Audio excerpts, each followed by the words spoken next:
All right, we live. We live. Another night.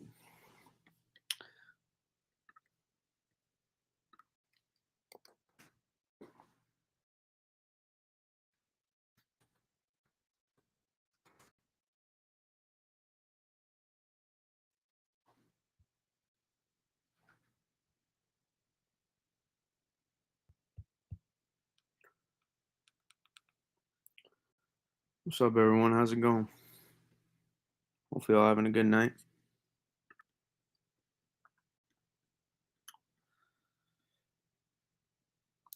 Yeah, landfall tomorrow afternoon, probably. So, or tomorrow evening at some point. So, yeah, this is the last stream. And think about it. We've been looking at this thing since last week.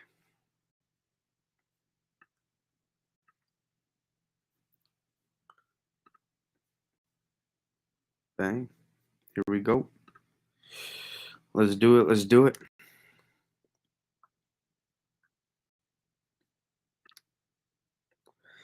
Yeah, man. Listen, we've done a lot of streams. We've done a lot of streams, and they're not gonna stop either.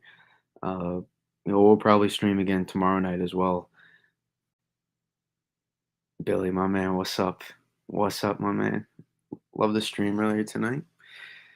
Glad you're doing some tropical stuff too. Glad you're doing some tropical stuff. You can bring the winter aspect of it, with all the 500 millibar stuff that a lot of times some of the tropical people can overlook. But yeah, we got a. Oh boy, did that thing take off last night. I went to bed around 3 something. I saw they had the last upgrade to a major hurricane, 115 miles per hour. And now that thing took off. It got to like 952, I think. 952 last night. 952 millibars. And oof.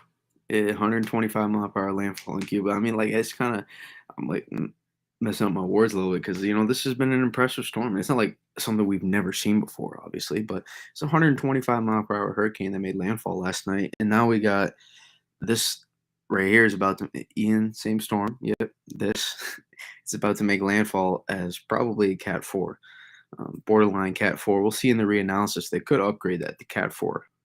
I didn't see recon at the time, but I'm sure there'll be a case for that in the off season. But it underwent the hour replacement cycle today. So the hour replacement cycle, it started to initiate. I can talk about that later, Griffin. But I want to go over the storm impacts just at the moment. And also, National Hurricane Center just issued their 12 a.m. advisory too. It looks like, but it underwent that hour replacement cycle today, and it's been this afternoon. It started. So as soon as it got off Cuba, it wasted no time to intensify. Dropped about 10 miles per hour, but then wasted no time to intensify. Went about 10 miles per hour, went down 10 miles per hour, went up 10 millibars, and then now it's for about 6 hours. It started to intensify again over the Gulf of Mexico, and now we're seeing this thing. We saw this. We started the hour replacement cycle, and that was one of the fastest hour replacement cycles I think I've ever seen before. I said it. That's one of the quicker. I tweeted it earlier. That's one of the quicker hour replacement cycles you'll ever see. If I scroll back here through some of my tweets, you'll see a little bit earlier.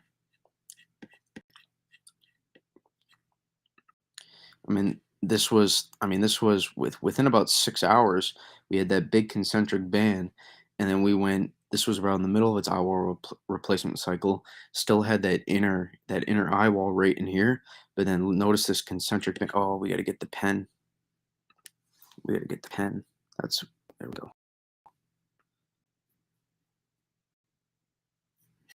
And then get out. Yep. Nope. No, we're good. Notice we had this concentric. Why did I use yellow? There we go. We had this concentric band around here.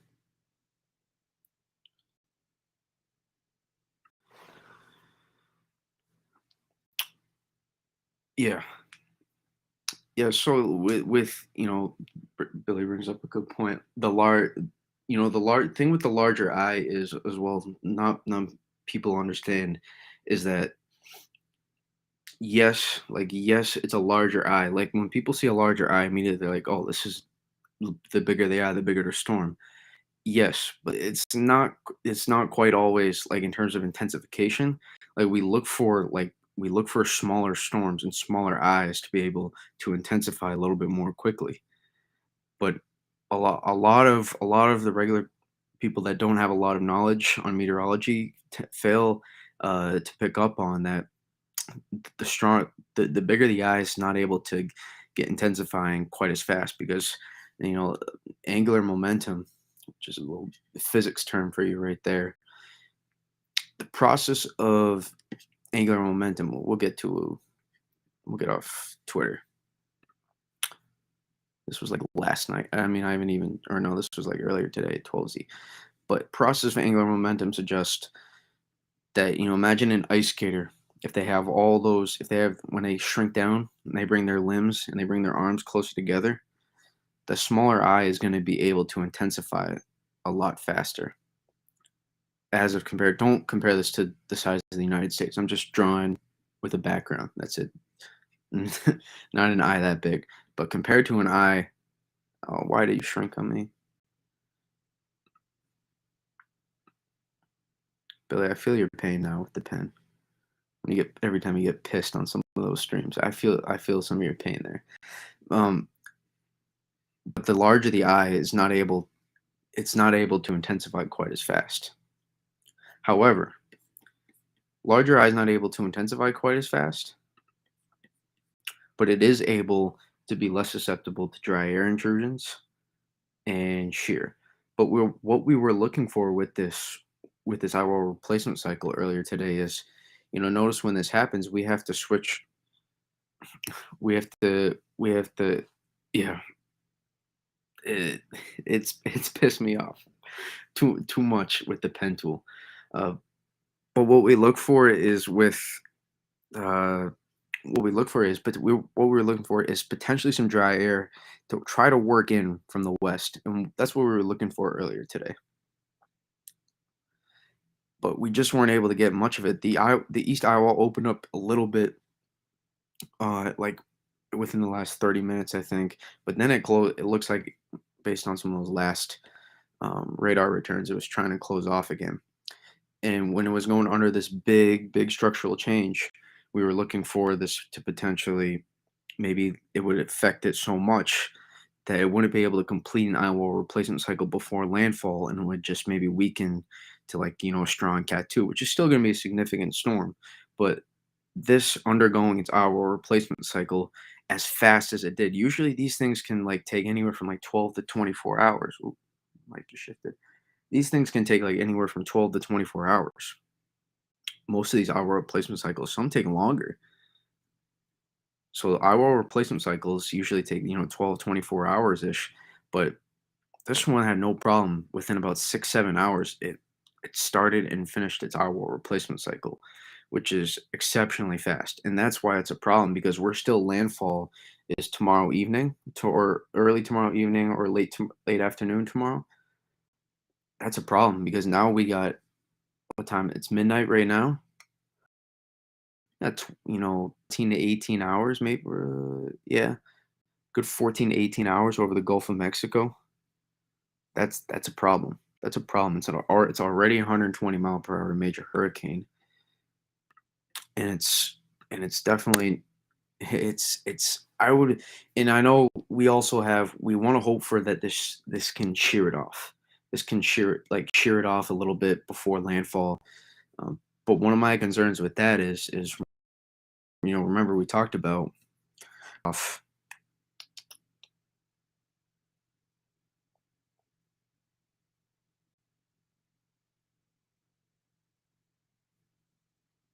Well, I'm intrigued.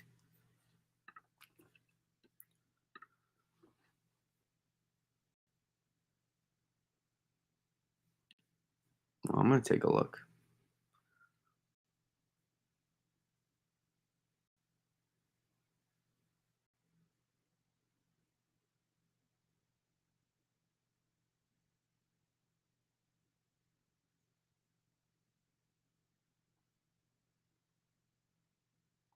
Bro, the snowman, yeah, it's goated. That's a goated picture. Yeah, yeah. I mean, this kind of like goes right into. Bro, I gotta give. I can't not, bro. It's too good quality content right there. The content is too good. I can't. But one of the things that, and that's more specific, but this is related in the large, yeah, of course. In the large scale things, what we were talking about is, remember Hurricane Michael, where this is not the same. Hurricane Michael had an anticyclone on its east side, and it kind of helped its outflow on both sides, where it had the trough to its west, and so that trough really enhanced the outflow on this side, and then enhanced outflow on its southeast quadrant as well as the northwest quadrant. So it really helped it spin faster. The outflow was able to spin much faster out of the top of the system, and that allowed for wind speeds to get faster and faster and faster. And that's why we saw Hurricane Michael take off. Similar in this aspect is the way the trough is set up. Notice the angle of the trough and the storm motion. So it's gonna get we're gonna see a little bit of an interaction with this trough. But notice it's pulling north northeast, and it's gonna continue to get pulled to the east eventually, right before landfall. Like a east northeast or northeast direction. So what happens is notice the angle of our trough too. Notice the angle of it. So if we combine this with the storm movement, notice how it's almost parallel. This is really supportive that potentially that it's hard to put dry air into the system if this is not either working against the outflow or even enhancing the outflow. So if we're enhancing the outflow or just not affecting the outflow at all from what it was before, this is still going to support a storm that's going to be able to intensify. Now, outflow is probably not going to be perfect on this side tomorrow. However, combine the 30 to 31 degree sea surface temperatures we have in the Gulf of Mexico with with dry air not working into the core of this system and potentially outflow maybe even being enhanced on the northwest side. This is a potential scenario that makes me go, ugh, I don't know if dry air and shear is going to be able to tilt this vortex at all enough to where it's even going to weaken it, let alone not intensify it. So immediately, this is something I saw in the beginning of the setup, and we talked about this. We've talked about this for days now, about a setup like this, where you know where the angle of the trough and the angle of the storm movement as well, the storm movement relative to the angle of the trough, is potentially supportive for a storm that could still intensify until landfall. And that's something the HWRF and the HMON, those hurricane specific models, are picking up on too. I'll show you one of my tweets earlier where I talked about this because I was getting some questions. Well, isn't shear going to only increasing that troughs coming in, so dry air is going to be able to work into the system? Yes and no. And I'm not saying it's guaranteed. However, or no, was it even later? However, this doesn't mean that this is going to kill the storm. So notice how I was talking about it. You can see here on visible satellites a little bit easier to see. Notice this.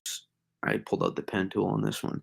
Notice how the shear, you can see the outflow. It's kind of being sheared, the edge of the outflow, but it's just getting pulled northward.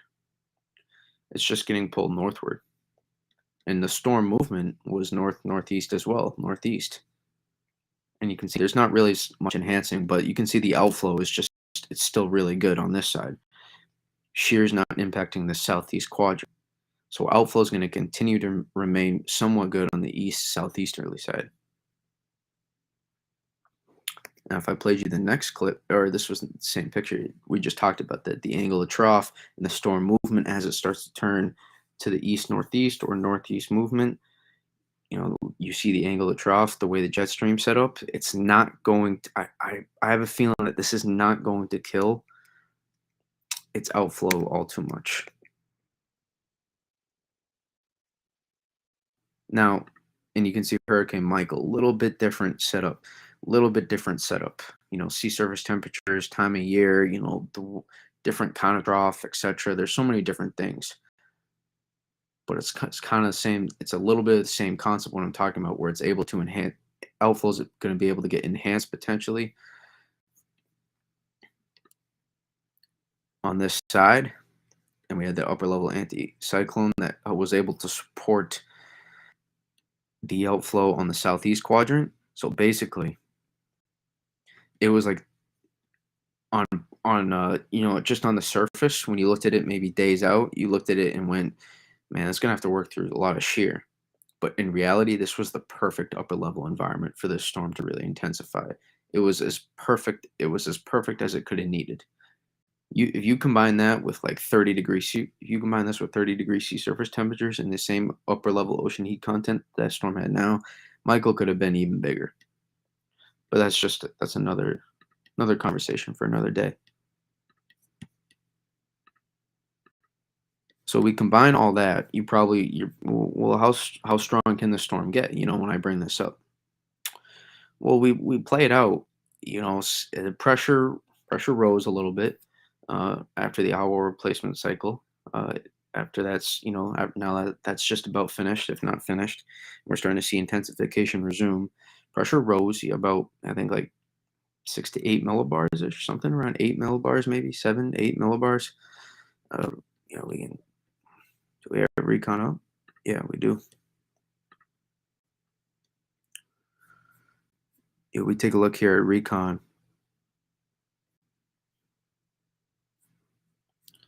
They sampled that northeast quad again? No, they haven't sampled that. They will soon again, though.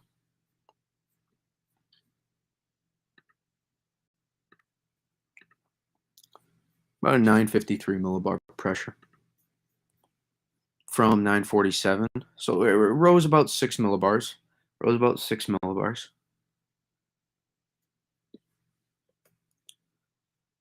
But if we take a look at satellite and we take a look at we'll look at radar first. Even play this loop out.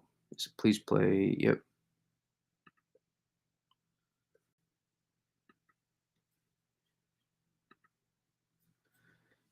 I mean, eyewall looks closed, a bit closed off, if you ask me, or get at least close to.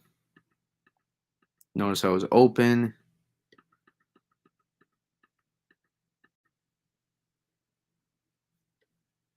And then we started to see it wrap around again from the south to southeast side. Notice we're looking for this to wrap in here. That's what we're looking at. We look for these rotating convective bursts on satellite and watch it slide up. And there you go. So the radar will be important. We'll use radar. We'll use satellite. We take a look at satellite as well. Actually, I want COD. It's a bit more. So I poked out for a minute there, but after the hour replacement cycle happened, it's not always perfect. It can take a little bit of time for the eye to fully warm. It was pretty warm for a while there, all the way over Cuba, right before landfall, all the way over Cuba, and then past Cuba.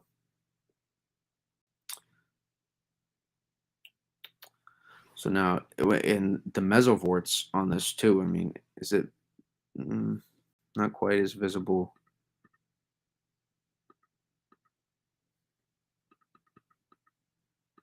It's a little bit harder to see. A little bit harder to see here, which is unfortunate. But notice we have a strong eye wall here. Boom, this is our eye wall. This is our new eye, much wider. Still probably contracting a little bit if I had to guess, because it's still undergoing some structural changes in the eye. This never goes like perfect. This never goes perfect, like it just automatically. Even as quick as this eye wall replacement cycle has gone, it's still always never quite perfect. It's not like as soon as it ends, boom, then we see it then we see it go. We're seeing a lot of signs that are pointing to the organization and the storm being supportive for this thing to intensify potentially close to it or even until landfall. We also, we have uh, there's multiple aspects of the storm too that we have to talk about in terms of the rainfall, heavy rainfall, the storm surge, obviously, but also the winds, which are obvious. But then once it moves over land, past land, and then it starts to move. Nope, we don't want to draw. Yep, there we go. Nope. Once it moves over land and then potentially back out into the ocean, how long does it stay over the water? This storm is able to stay. If this storm is able to stay over the water for six hours or something, we could see this thing maybe want to start intensifying, and also it's going to start to interact more with the trough as it moves farther north and east. So it could get, where it's going to become a big upper level low eventually, but we could see, a little bit of a hybrid system make a landfall, or it could be just more fully tropical, mostly tropical, but it could be a bit of a hybrid system where it's starting to get closer to being a big upper level low once it moves inland. Um, but over water, it's still maintaining a lot of those tropical characteristics. What direction is it heading? It's moving. Right now, it's moving, I think, north northeast. We can get the latest. Yep, north northeast, 10 miles an hour. So I should pretty important is where the landfall is going to happen. I should bring that up. I think somewhere. I didn't really need to save that, but can I get this to go away? Like I don't need this like little white. I don't need this white bar here at the top. Like I know what I'm looking at here. I know it's radar. But we take a look at the center here. It's moving north northeast. It's not going to go that. Probably continues to go north or northeast, and then we'll start to see it turn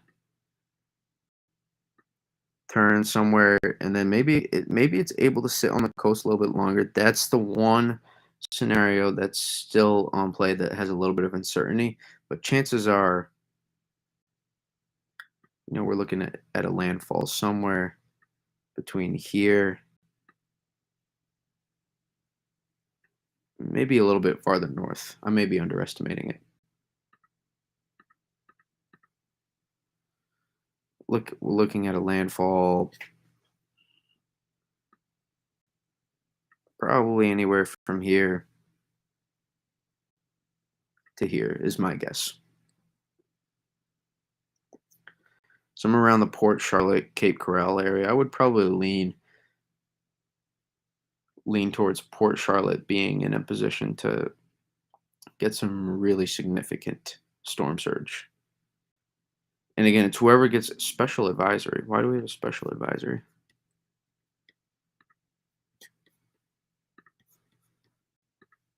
They update wind speeds or something?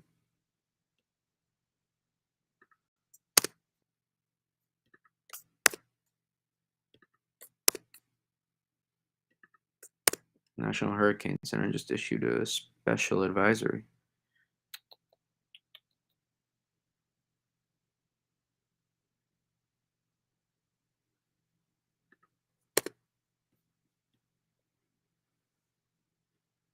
Hmm. Surge products, maybe? Nope. Why did they issue the special advisory for? Hmm. I got a feeling the YouTube chat is.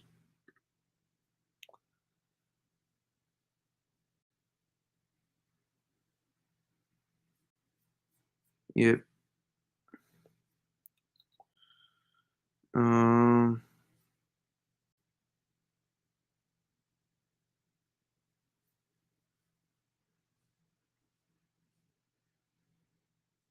All right. Nothing. YouTube folks are there, but looks like they're just listening.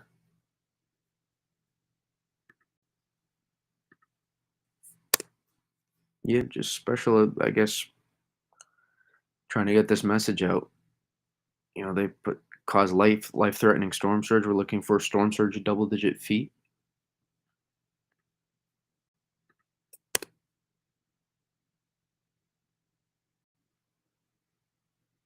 I mean, that western eye wall based on satellite looks pretty well put together, and I think radar agrees with it.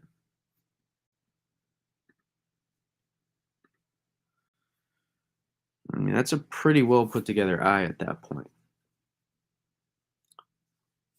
But notice how all this, it's not like ridiculously uncommon, but notice see how all this moisture is getting pushed off to north northeast. That's part of the trough. So we talk about the outflow being supportive, but that trough's going to pull some of that moisture north northeast ahead of the system, and then north northwest as it makes landfall. And that's why we're seeing some of these massive big time flooding totals being advertised, like 20 plus 30, 20, 30 inches of rain maybe. It could be possible. Tampa Bay, you look at Tampa Bay maybe not getting the center of the storm now, but and literally someone just tweeted about this as I was talking about this. But like they could see 20 to 30 plus inches of rain. And this guy's a good follow too. So I'll bring up the tweet.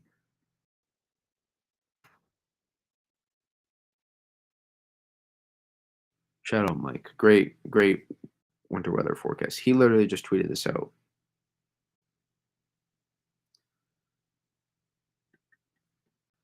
And for him being on time with my timing, I'm gonna give him a retweet for that because that was impressive. We're looking at some really significant flooding, freshwater flooding, not just storm surge.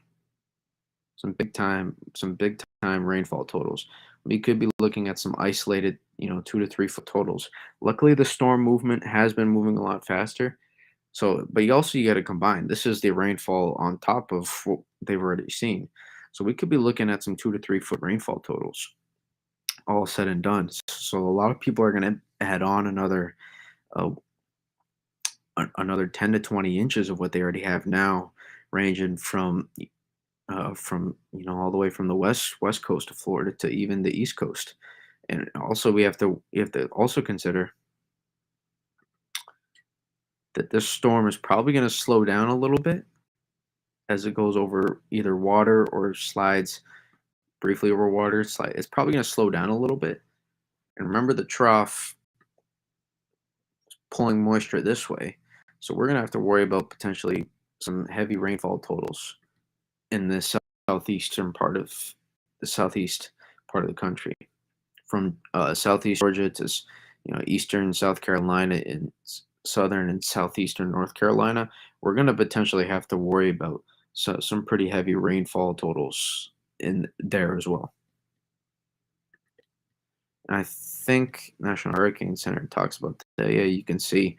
We could be looking at double digit rainfall totals across Georgia, South Carolina, and even North Carolina.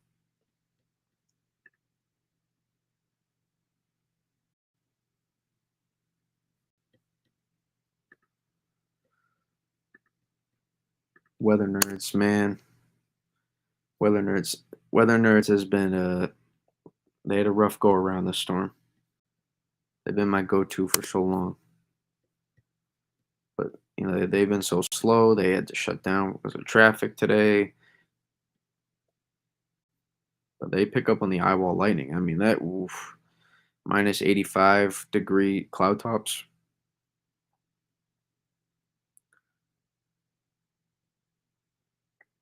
See, and it's not crazy.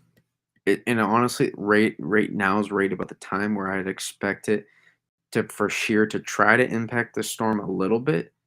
Like you can see here, it's kind of pulling on this a little bit because the storm's still going north northeast, and now the angle of the trough starting to push a little bit more this way, so it's or more towards this way, so it's possible where it's getting a little bit of shear impacts, and it's maybe going to try to work some dry air. At least it's going to try to, but at the same time, oh, I just hit the mic. Sorry.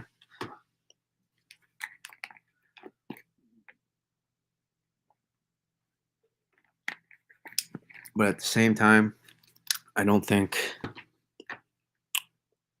once this, I don't think it's going to make that big of a difference once it starts to head in a more northeastern movement.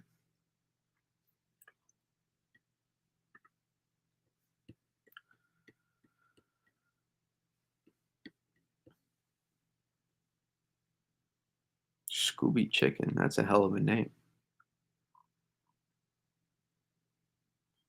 Man, you made your Twitter Scooby Chicken?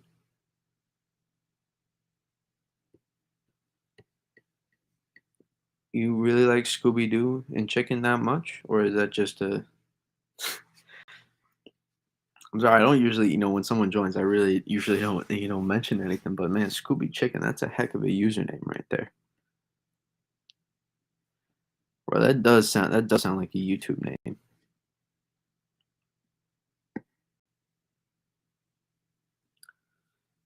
Yeah, I mean, speaking of YouTube, oof, there's some interesting comments going on in there right now. But we'll get some. They'll fire up too.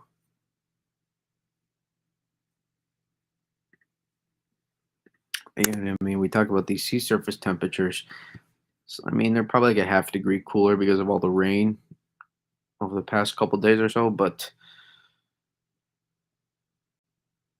yeah, I know I wasn't. John, I was trying not to bring it up. I saw though. Well, we got these 30-degree sea surface, even 31, right in here, and this is where we're looking. I mean, in here, but this is where we're looking at for the landfall. 30-degree sea surface temperatures to go. I mean, notice even in the wake of this, bro, this went over Cuba. The deep ocean heat content was so strong. There's not even a wake. There's not even a cold wake after the path of this storm. That's incredible. Usually you see like cooler sea surface temperatures, but there's not even nothing.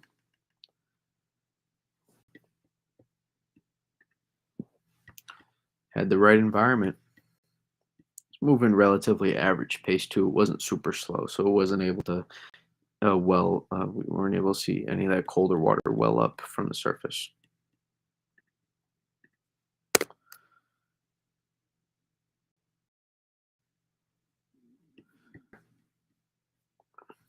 Let's talk about the next aspect. Briefly, we briefly talked about it, but it's the interaction with this trough, and this looks like a little bit more than 12Z, or no? Is it less? I guess it is less. It doesn't look like it.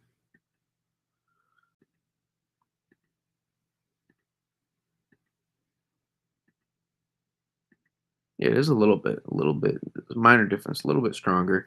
So it's going to tug on it probably a little bit more. Notice it's slightly east on this run. Works off, works off the coast too. So I'm curious, how does this look at 850 when it works off the coast? Is it able to strengthen off the coast?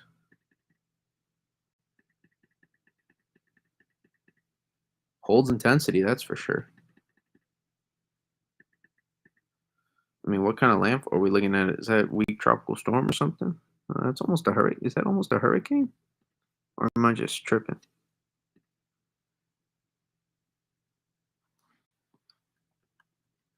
No, that's a 986. That's damn near a hurricane. Yeah. I mean, at this point, it's starting to become a little bit, I talked about a little bit of a hybrid because noticed, dry air is working in from here. And so you can see there's not really a lot of heavy precip values. At this point, starting to bulk the precip starting to get north northwest shifted. That's what we see with, when these storms go a little bit of an extratropical transition, which is probably a little bit of a hybrid at this point. So it's probably a little bit of those cold core storm characteristics in other terms, a mid latitude cyclone.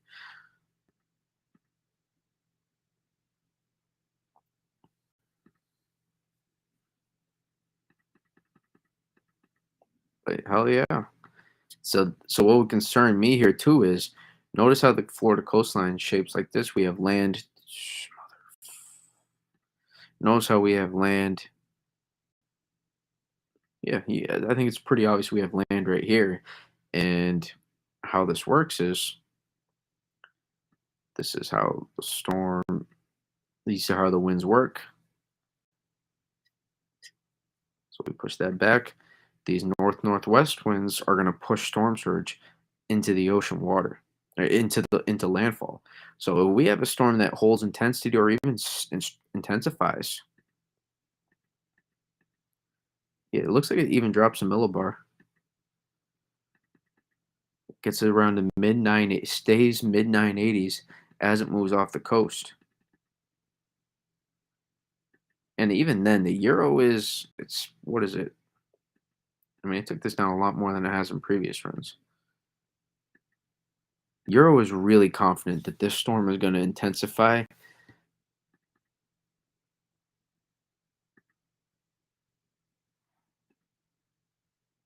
Euro's really confident that the storm's really gonna intensify from now to 5 a.m. Don't focus on like the pressure exactly, just how much it has it strengthening. So it's still a little bit weak it was a little bit weak.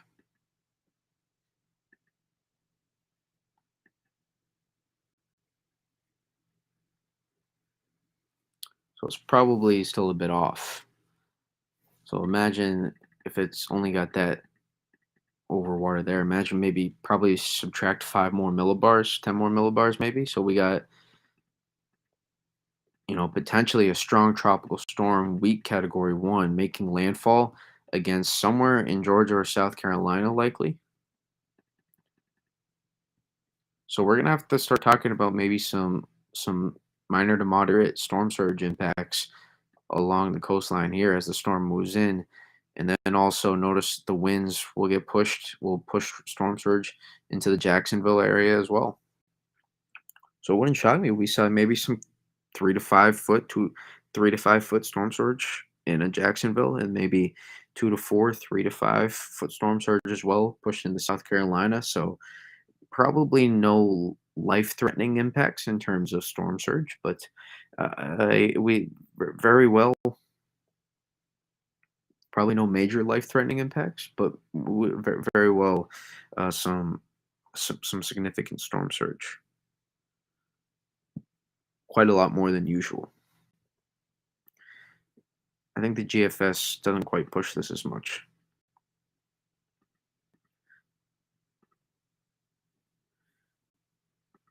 Does get this off, and it does intensify, I guess.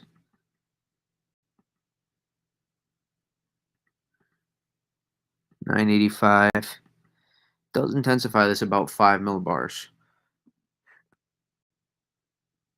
on a Maria Island. Oh, someone talked about. I know where that is. Uh, you are you living on Anna Maria Island right now, or did you hopefully evacuate? I know someone asked me. It might have even been honestly, it might have been you that asked that last time. Yeah, I asked it.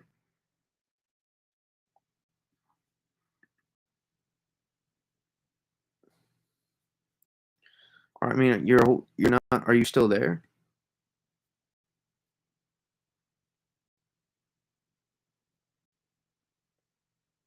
Are you still on? It looks. I would say that.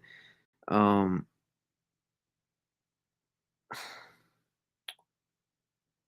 probably it's you're probably gonna get hit pretty bad. Um, Probably get some pretty strong hurricane winds.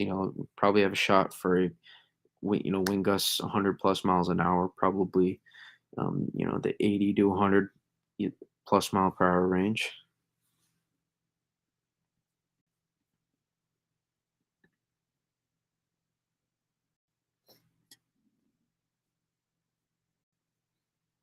Storm surge. I mean, National Hurricane Center has, I think, was it 5 to 8, 6 to 10 feet of storm surge. So I guess if you want to ride it out, you can, but I'm not sure it's the best spot to be. I think they asked people to evacuate there too.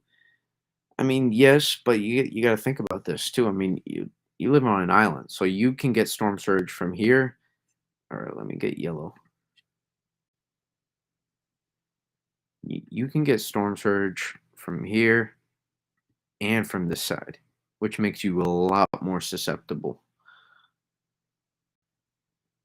So it's not going to be as strong. There's storm surge in like Cape Coral probably, but at the same time, it's not the safest spot to be.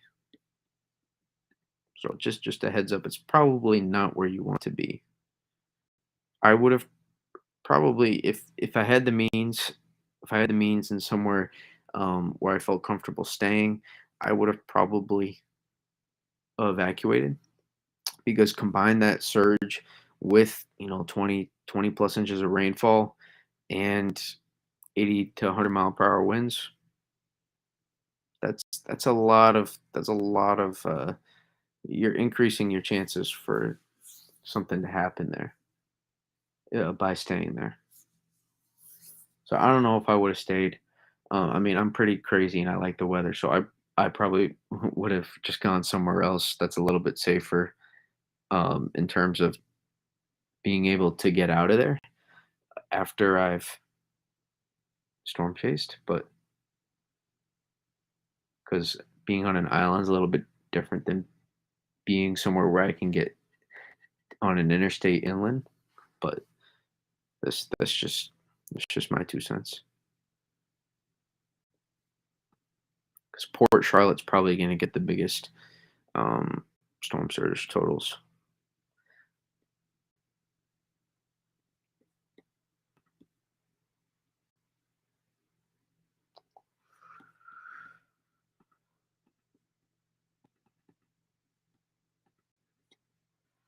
I mean, boof.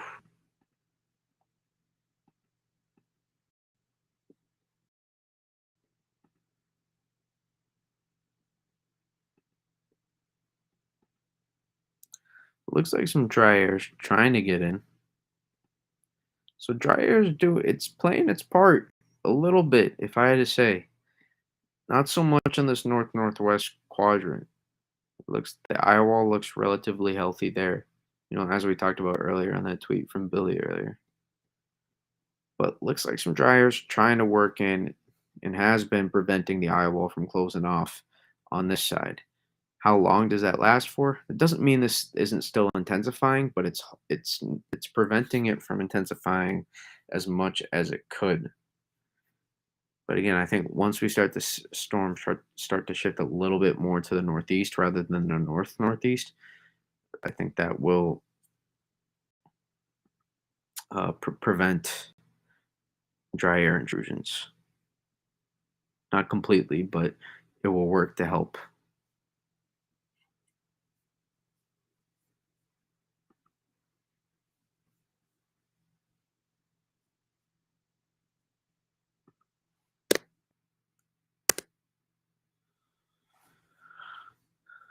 Let's see. Let's take a look at the next. Tonight. Tonight it's gonna turn to more northeast, east northeast. Probably more northeast. Tonight will probably continue to go north northeast for probably honestly a good amount of the night. But tomorrow morning we should start to see a little bit more of a northeast movement. I'll take that back. I'll say north northeast throughout the night probably, and then northeast movement in the morning, and then Probably east northeast as it's making landfall. I'm curious. Does oh why did we jump?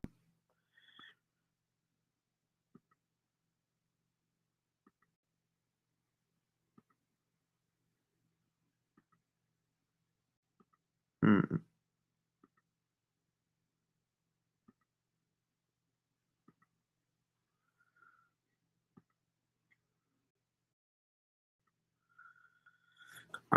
then the north, the north, the west, and the south part of the eye wall looks pretty strong. But the eastern part of the eye wall looks like some dry air is working in, if you ask me, and that's not allowing. It's not that's preventing it from intensifying from what it could be. A little bit, temporarily. Question is how long. Is this potentially just organizational changes, structure changes, or is this actual dry air that is really impeding it? I would say probably a little bit of both, somewhere in between, if I had to guess. And the eye kind of closing back up suggests that a little bit.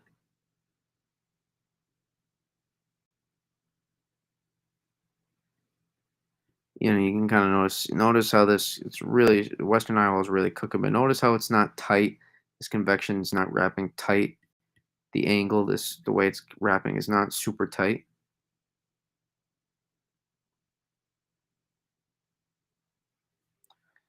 It looks like in between this little sliver right in here, little sliver.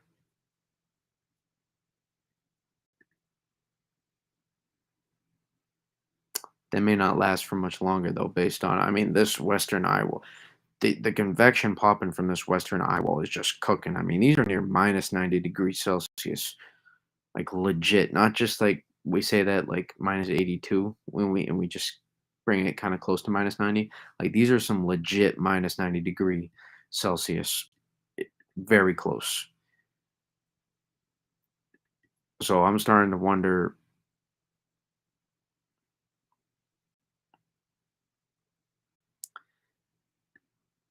This is probably yeah. That's not at the moment dry air's trying to, but I mean it looks like the eye's starting to warm again.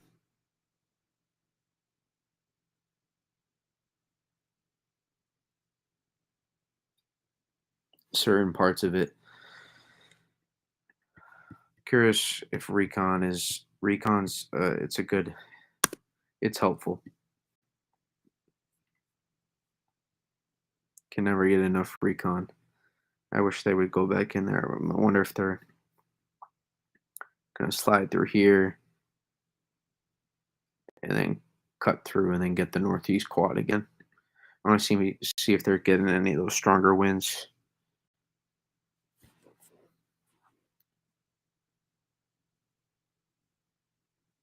But I mean that lightning in the western eye wall right now is impressive. I just switched to radar scope for a second, so I can't see the Twitter chat right now.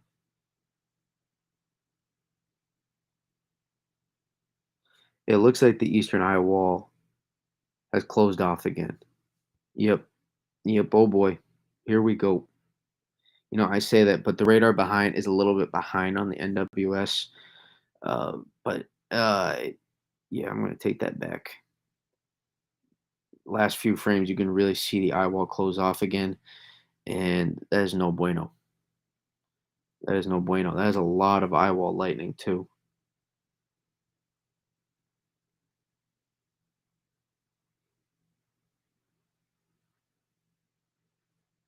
Yeah, Recon's gonna they're gonna find something interesting that next pass. I think that next pass.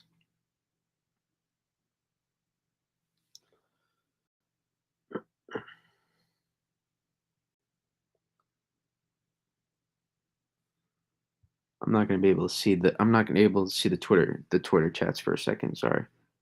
Uh, have to make a tweet.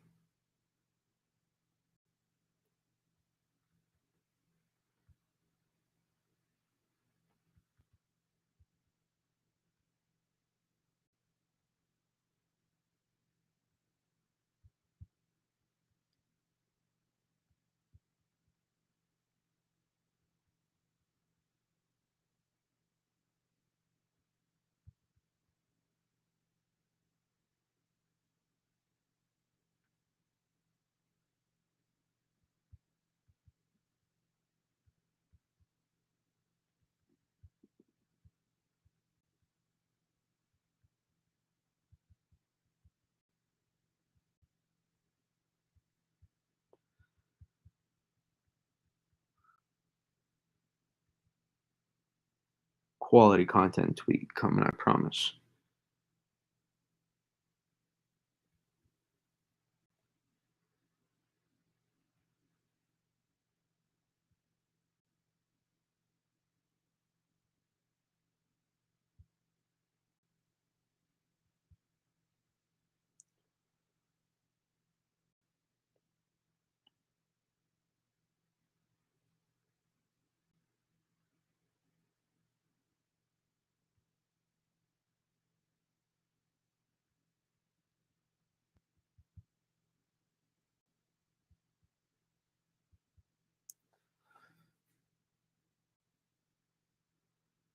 All right, there we go.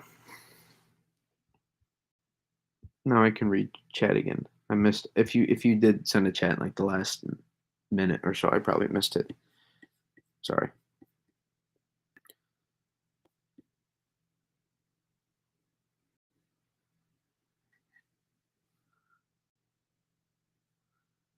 Um, I mean, it does. I tweeted earlier as a chance to get to Cat 5. The hour replacement cycle made it a little bit harder, but maybe not. Maybe not. Maybe made it a little bit easier.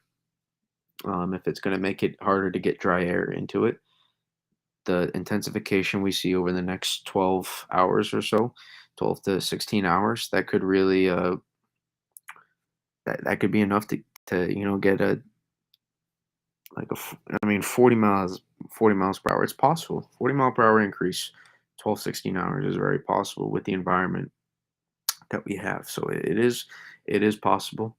Um, I would I would probably lean a little bit under that. I think this thing tries to get to mid mid to strong Cat 4, but it could get to it could try to get to that 5 status. But the difference between 150 mile per hour hurricane and 160 mile per hour hurricane isn't really that big of a difference. So I think the messaging has to be clear on that as well. That this is more than just a 5 mile an hour difference in winds. You got to think about all those impacts of storm surge and the rainfall, etc. How long is power going to be out in Tampa? I mean, I don't know the electrical grid, so I can't tell you exactly, but I imagine probably in the suburbs, Tampa, there's probably going to be some extended power outages for at least a few days, maybe a week, depending on how long it takes for them to fix power. Maybe a little bit longer too. Probably um, days. You know, I would say no more than 10 days max. In some maybe some really bad places that don't um, have good power lines, or maybe are slow to get the power going up and running again.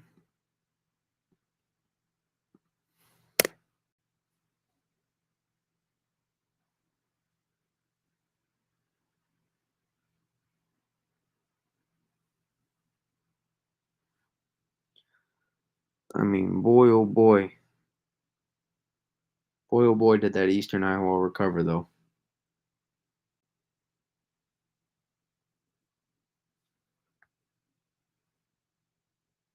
That is a lot of lightning in there.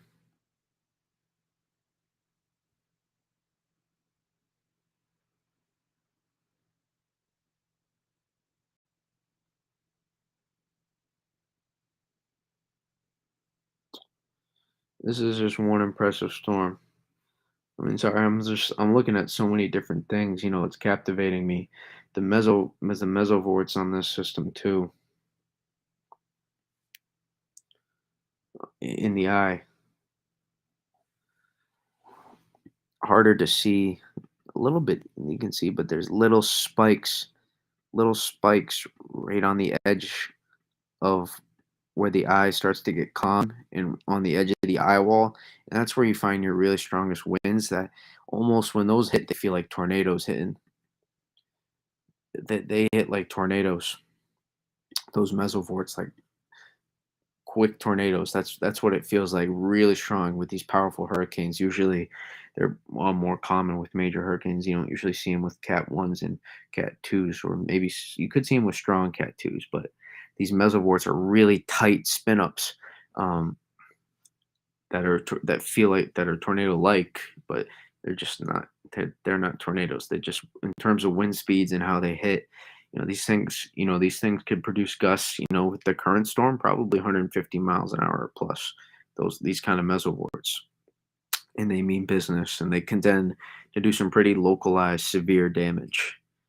Um, when I say localized, I mean localized in terms of the broad scheme of the eye wall.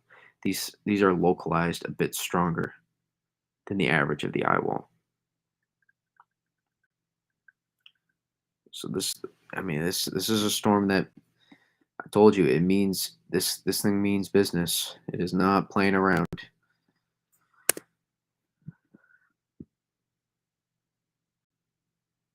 Yep, eyes starting to warm. I think this might be something tells me this might be the period where it starts to warm.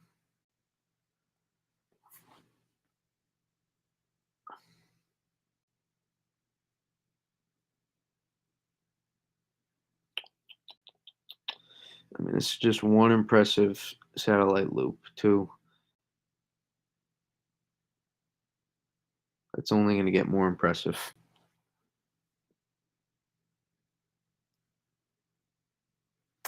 Just that western eye wall is cooking tonight. It is cooking. I mean, look at this bad boy. It's so visible too. I mean, these are minus 70, minus 80-degree cloud tops, and these minus 90-degree. You can see the ring of convection visible. I mean, this is just about as you see. I mean, it's quite incredible. It's quite incredible. And notice what this is doing too. Notice the outflow. Notice the CDO becoming more symmetrical. We talked about the CDO last night, and notice how much more symmetrical this is becoming.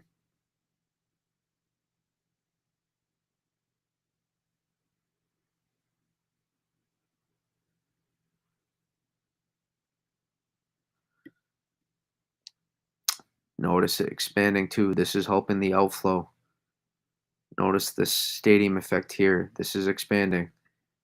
This dry air that tried to work in from here, this is stopped. It cut this off. And this western Iowa is cooking so much that it's now starting to wrap around. You can see right at the end of the loop here, you'll start to see this start to expand a little bit in here. And that's why we've seen the eye wall close off here on this eastern side.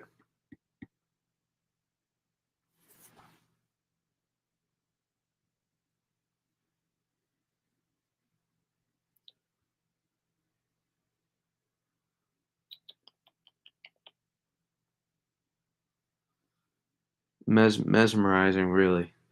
I mean, I wish I could. I'm not gonna pay for radar scope. I mean, I also don't want to show it online.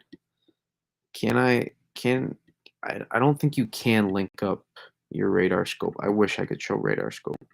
Radar scope is so much better than everything else.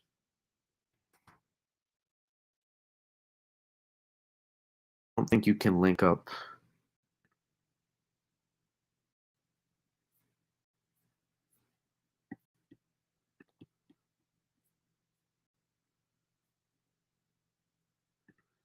Oh, so I can get it on the App Store.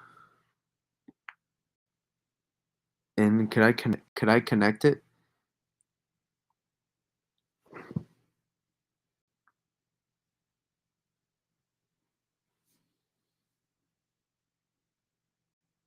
Oh, but I have to pay for it again? I shouldn't have to pay. I'm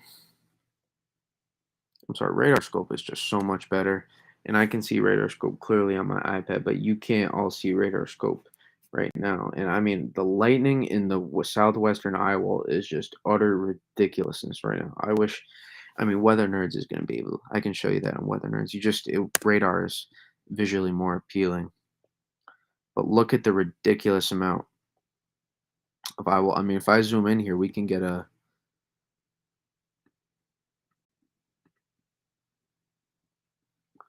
Let's zoom in.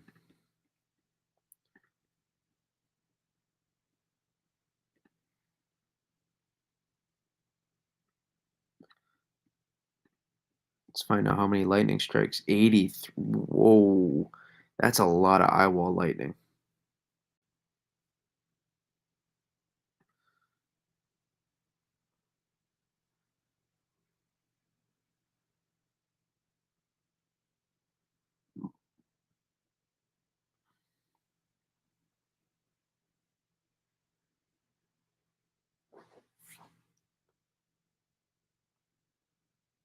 I forget, is it 83 in the last 30 minutes? I forget what this counts.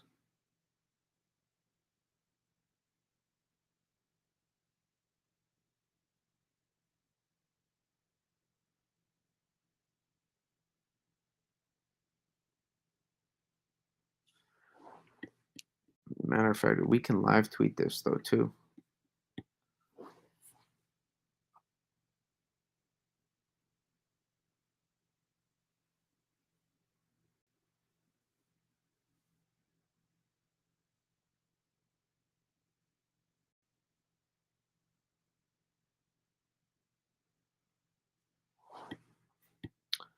Download this bad boy. I'm sorry, hopefully I'm not missing your tweets. Sorry, your comments. You're not tweeting and commenting at the same time. And then I'll check in on the YT folks in a second. But we're getting a nice little live tweet. Not, not. Sometimes I hate when that happens. I'm worried that tag someone I don't need to.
Mm,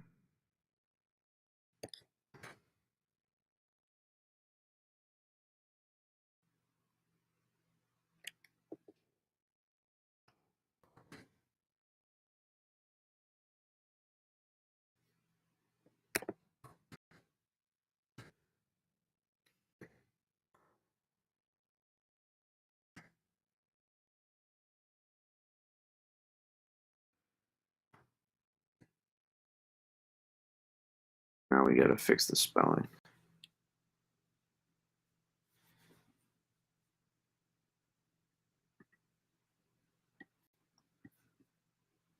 That tweet will probably bang just naturally.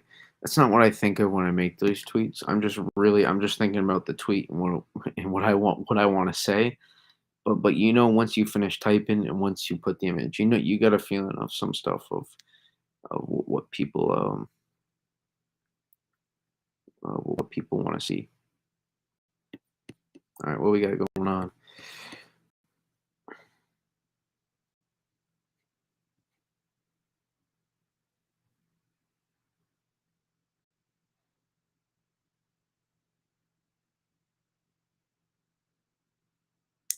Can the sun pull or sun or moon pull it into a different position? What are you talking about? Our daily NAM checkup, we don't need to look at the NAM. We talked about that last night. NAM is NAM is not good for tropical cyclones. Not good, not good.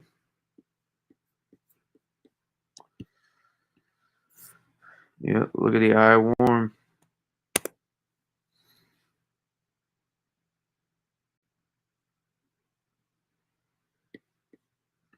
Just an impressive amount of the convection and eye wall lightning.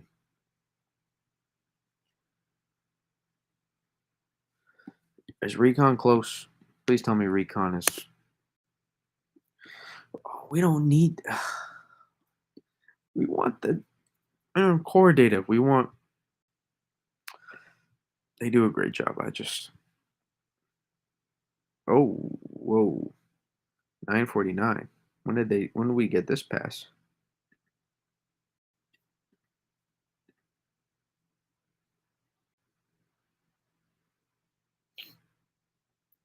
What do you mean by that?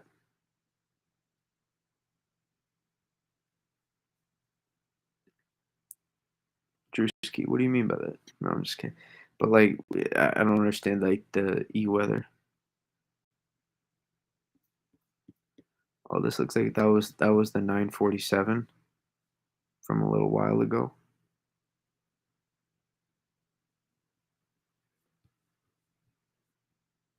It's hard without reference. I'm sure you know what you're trying to say,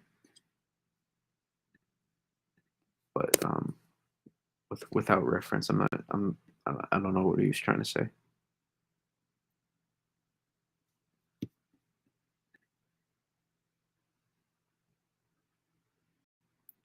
The only influence the moon has on these storms is um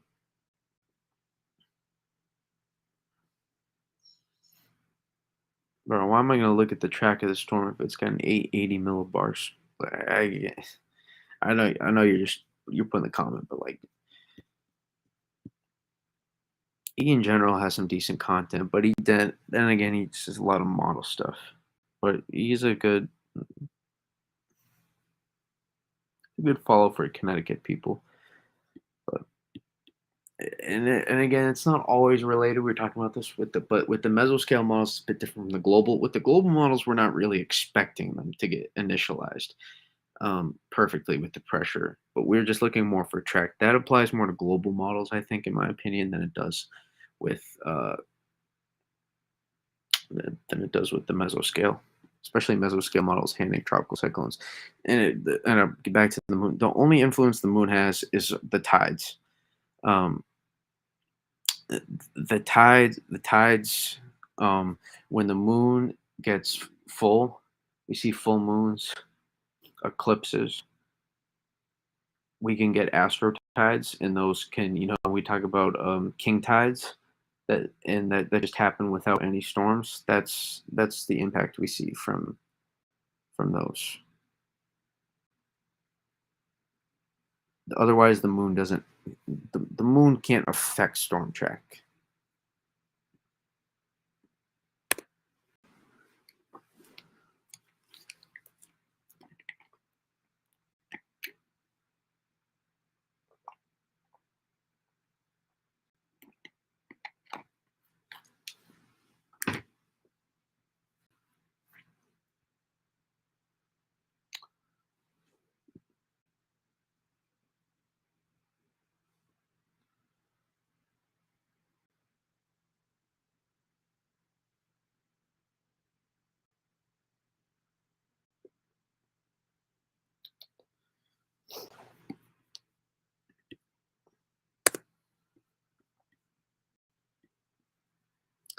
It's a pretty healthy eye right there, though, if you ask me.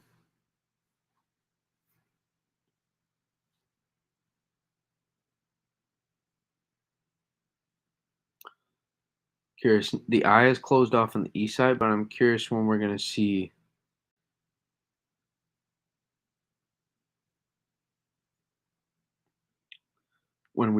the eye warm on satellite. that will help, and we see the temperature spike in the eye. If you looked at it just radar would suggest you would look at it and feel like it would be on satellite. You would think it'd be a little bit more warm than it is.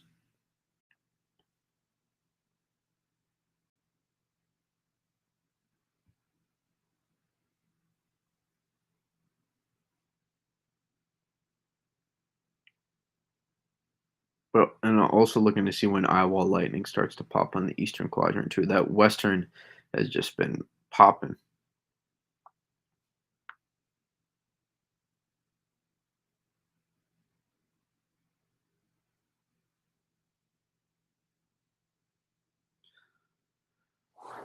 But it's you can see if we play this. I can play the loop for you. Hopefully, it doesn't play.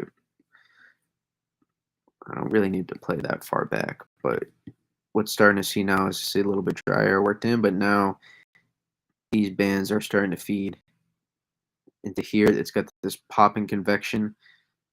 Convection's popping, popping, popping, popping.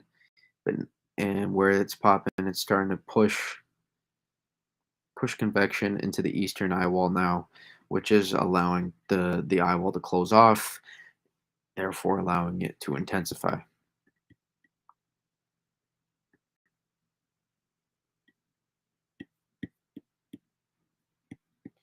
Right? 'Cause in the eye is supposed to be warm.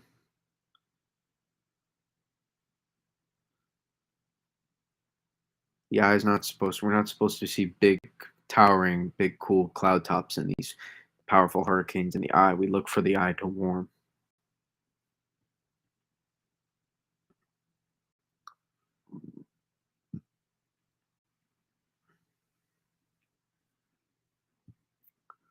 Mars, Mars doesn't have any impact on our atmosphere. That's not what I wanted to do.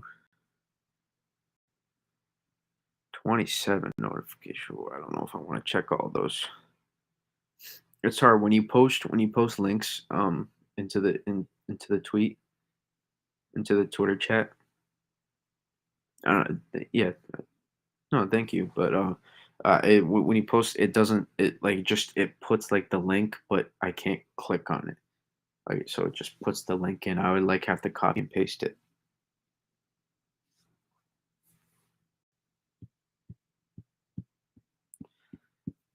but I'm not gonna check all these notifications live. I don't need to.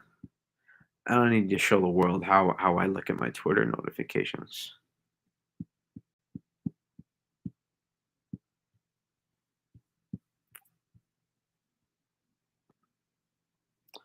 Yeah, but quite again, you got whenever you got questions, boom, boom, throw them out there. Questions relating to the storm.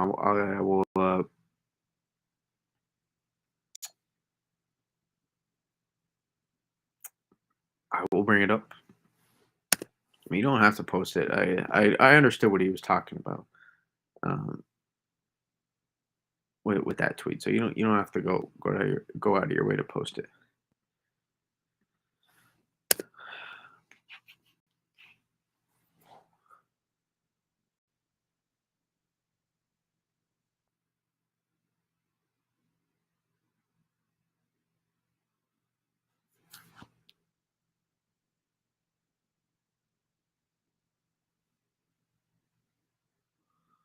Mm, There's lightning going on some of the outer bands.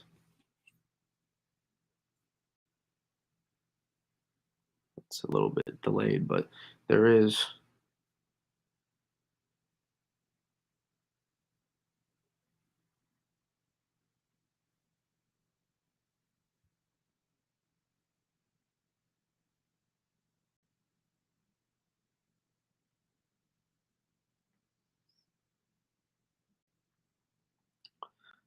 Looks like convection's also on this north side.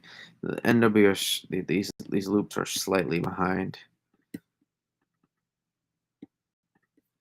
but it looks like we're starting to get a little bit more convection pop here on this side. So I'm curious. I'm curious how that's gonna look like 20 minutes from now. See what COD's got.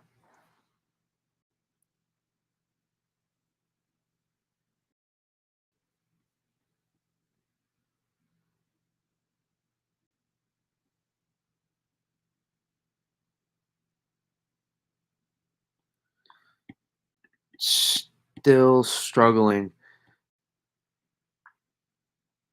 It is hard to admit that the satellite imagery, the CDO is getting just it's pretty sexy. I'm not gonna lie, it's pretty sexy on satellite right now.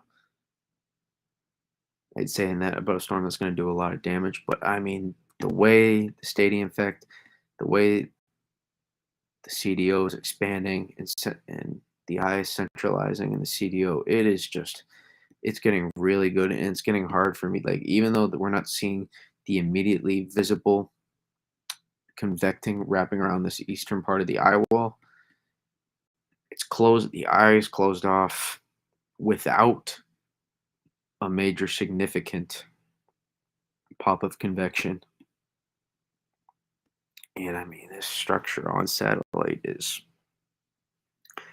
proven. There's no way this doesn't intensify significantly. Like, there's no way this doesn't intensify another 15, 20 plus miles per hour. I mean, I'd be shit. I could see this intensify another 15, 20 miles per hour just overnight by that 8 a.m. advisory. That wouldn't shock me. And I want to see what recon finds right now because I think those winds could be going up. I'm sure pressure's falling or has fallen. But this seriously finished. When's the next one going in? It is low level. Okay, so I'll be going in soon then. It's taking an interesting angle. For some reason, it went all the way around. It's like, is it going to come in from here? Or I don't know. But get that recon data probably in an hour.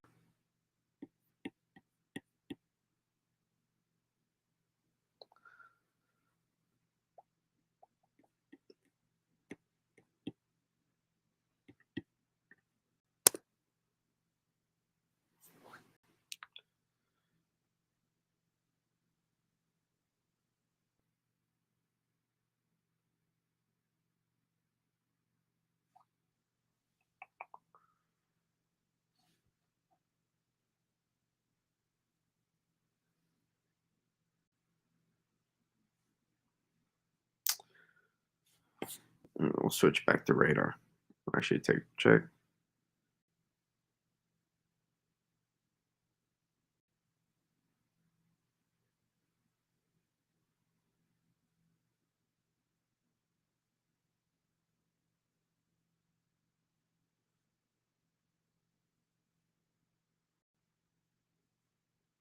Bro, you don't gotta take shots at me. I mean,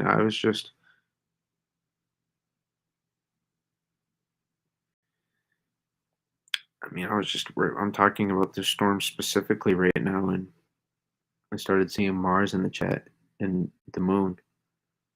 The moon was fair.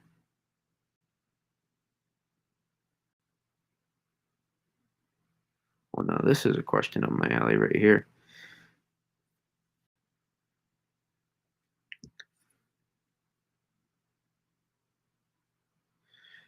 So this is we talked about this a little bit earlier. Um,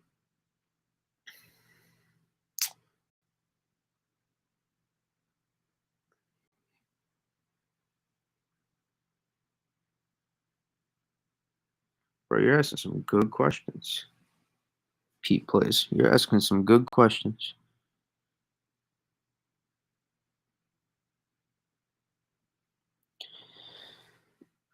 I guess we could talk about land friction too. Sometimes friction can help increase the wind speeds. The friction of the coastline can help increase wind speeds um, right before it makes landfall. But prior to that,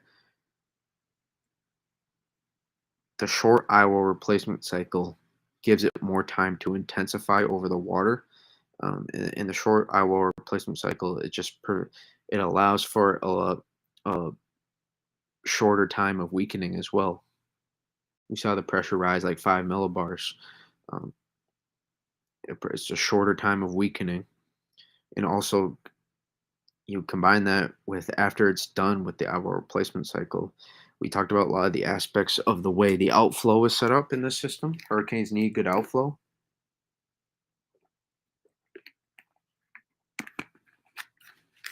Hurricanes do need good outflow, and we talked about how there is shear, but the way that this is set up right now,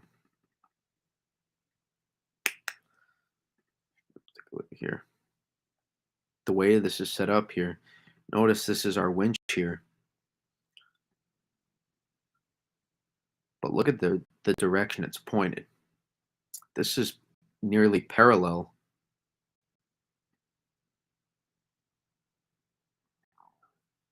You notice what I'm looking at here? Notice how it's nearly parallel. This is the angle of the trough right here. This is our trough. The trough, this is the angle, something like this right now. That's the angle of our trough. And this is correlating with the outflow. So this is actually potentially, not only is it not hurting the outflow, it's potentially enhancing the outflow, which is something to point out.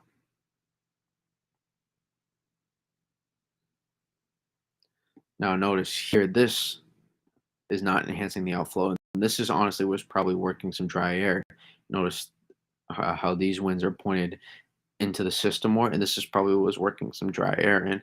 But as this moves a little bit farther away from this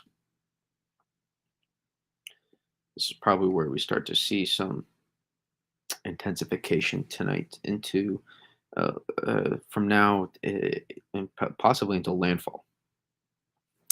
And as the trough starts to pull out, start to see it more this direction. But as it makes landfall, it gets a little bit connected to the trough, and as it makes landfall, it's starting to move this way, and then it moves, over the ocean, and then maybe we see a second landfall after that. So that was the long answer, but I wanted to go in depth here and talk about that again for some that may have missed it earlier.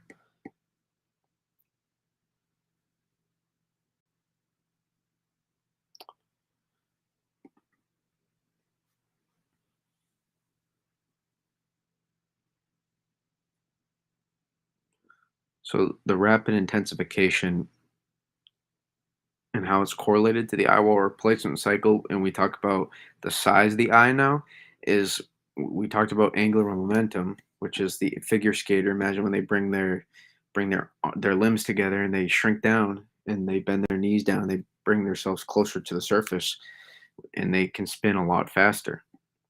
Smaller eye, but with the bigger eye, and when their arms are extended out, they're not able. That wasn't perfect. No, I'm just messing with it. That wasn't perfect. Well, you get what I'm saying.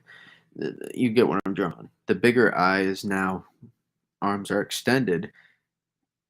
Notice the time it takes me to draw this versus the time it takes me to draw this.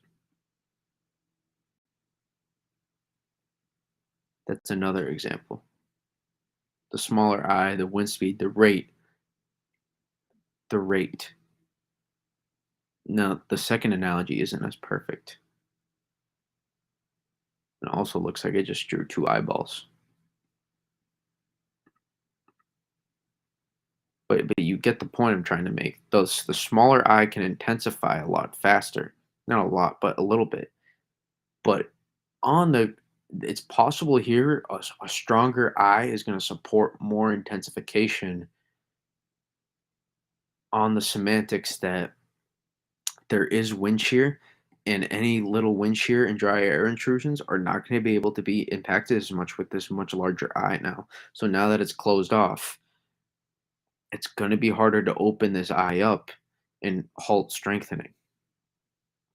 Now, won't be able to intensify like we saw when it was a little bit smaller right before Cuba, that it probably won't be able to see it intensify at the same rate, maybe. But this thing's still got a good 16 hours, maybe 15 hours before landfall.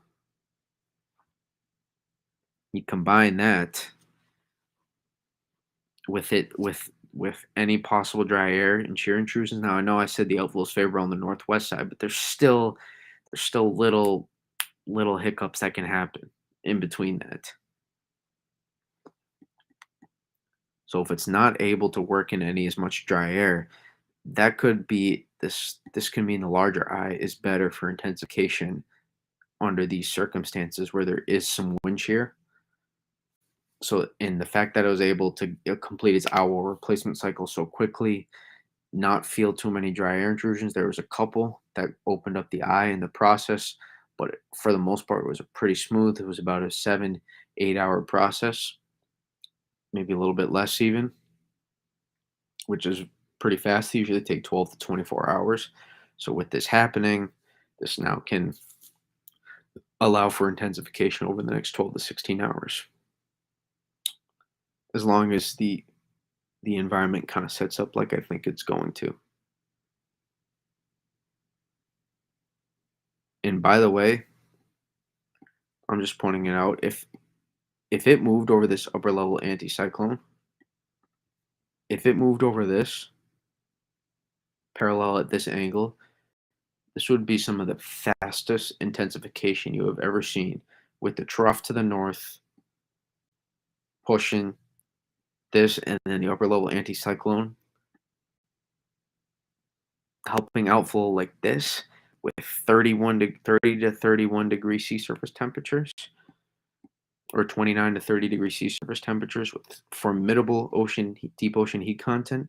If it moved over that, this would be some of the most ridiculous strengthening we've probably ever seen before in hurricane history. That's a what if. It's not really a what if. That's just a. I guess it is a what if that would happen, but it didn't. So luckily, we're not for that. On the downside, this is still a powerful hurricane, going to be a powerful hurricane at landfall. So, but from a meteorological perspective, very thankful that it didn't. We didn't see this here.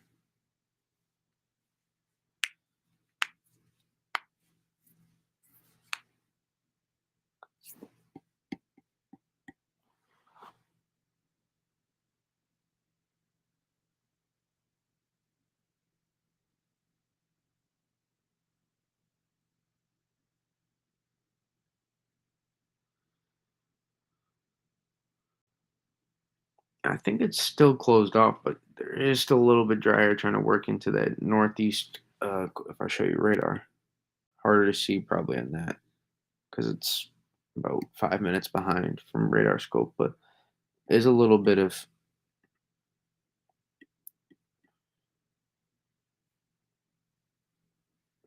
dryer trying to work its way up into here. But again, that convective burst is just popping. That's probably why we saw it cool back up.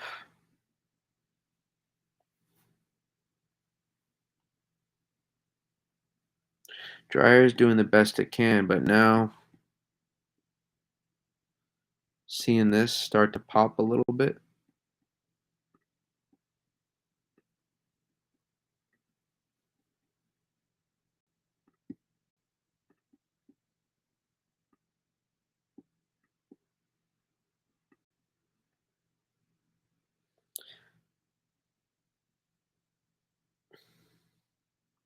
that's intriguing.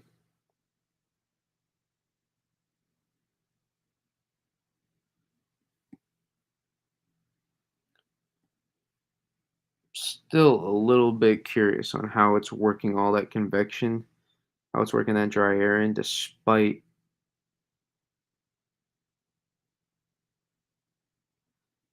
maybe I'm overanalyzing. It's possible.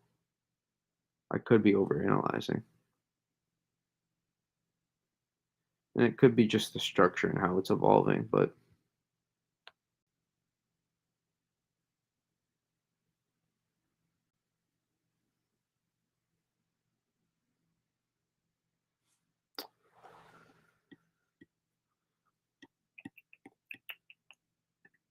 no, no, no, no, no, no, no. There we go.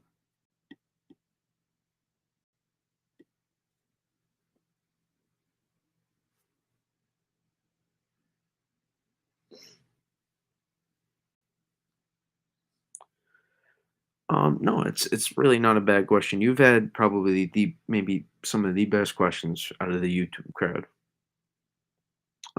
Pete, if yeah, Pete. I think your name's Pete. Thought it was Peter for a second, but looks like you like it being Pete. Um, you've had some of the best questions, some of the more insightful questions from the YouTube crowd. So keep asking away, whatever you got. You're on fire. Uh, no, it's not a bad question. They got some of the best meteorologists at the National Hurricane Center, so I'm sure they're considering it. But you have to put in mind they're as official as it gets. They're putting out what many people view as the gospel, even though they're wrong sometimes. They're not perfect always. But the National Hurricane Center probably is considering some of these, but it's maybe hard to account for. It could be hard to account for. So they're putting it at that 130. So they're saying it's going to be Category 4 landfall, and they'll probably try to use that as their phrasing, and that can give them a little bit of leeway to try to account for it because this is a little bit difficult to figure out. Um, that's really hard to forecast. I'm just going out on a limb kind of and saying that this makes me think that something like that could happen.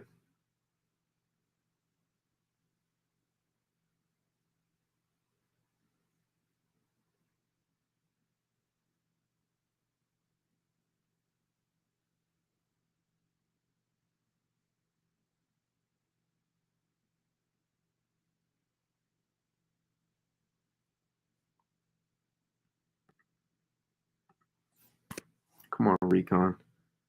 I need you to get in there. I need you to get in there.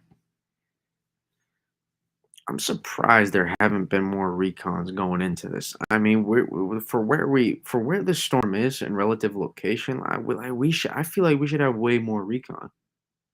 Is that just me? I feel like we should have. I know there's not a lot of people on Twitter in the Twitter live right now to help me with that, but I feel like there should be way more people, way more recon going in, way more, just more frequently. You can see what Twitter folks have been spelling out.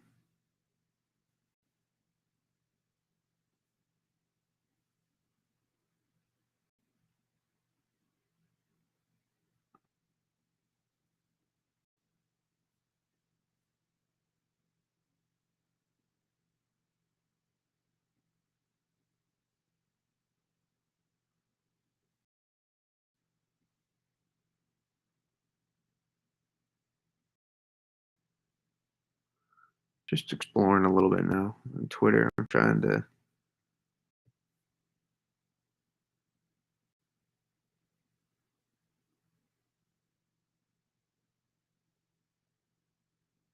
Yeah, Deline is talking about a little bit of what I was talking about as well. Good tropical follow as well. Um,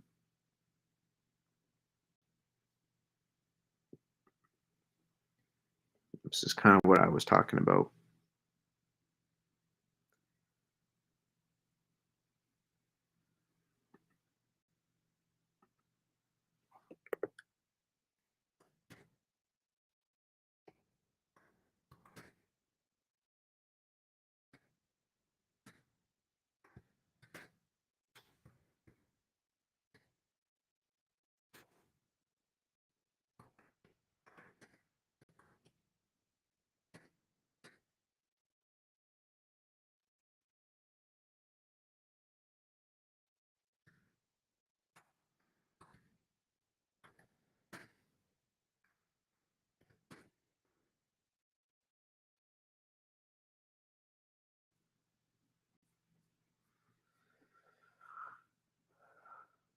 I'm sure people got questions too on there.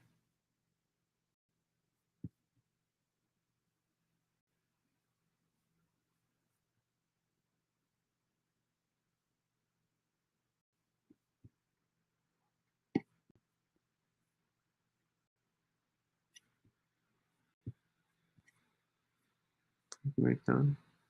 Frankie.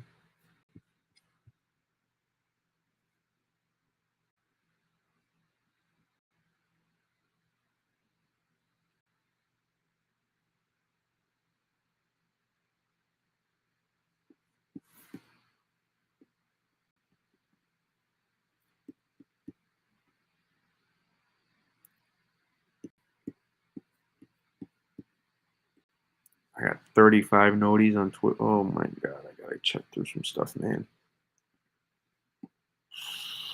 35 noties is killing me. That sounds so like, egotistical, but I really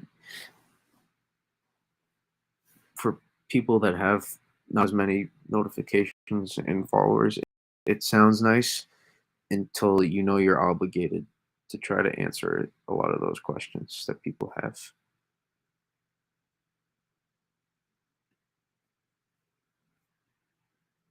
which I don't mind. I don't mind because it's just organic and natural. It's what I like to do, but at the same time, it can be a bit taxing. I mean, come on, can we get all this junk out of my TL? Like I have other times for when I go to my sports. I do not use this account for sports. I got,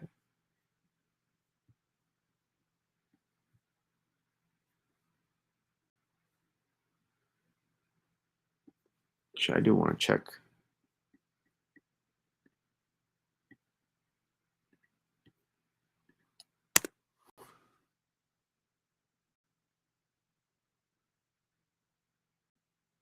Looks like I was overreacting a little bit. Now we're starting to see a little bit of eye wall lightning pop in the northeast quadrant, which is rather interesting.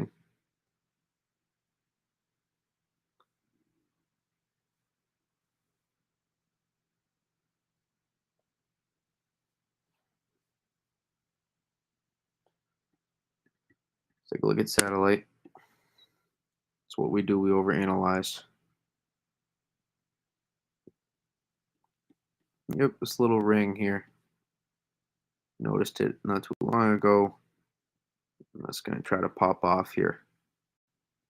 So this will probably help close off that northeast quad, the east northeast quad. But curious how that southeast quadrant does now.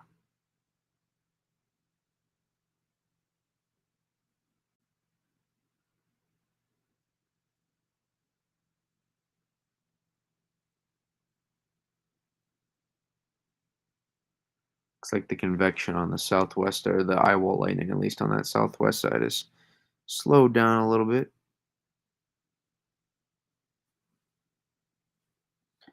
Man, I just wish we had some recon. I didn't think it would be so hard to get the recon, but it's relatively close to Florida, where we get there a lot of our recons from. Louisiana's not that far away too, where we get recon from.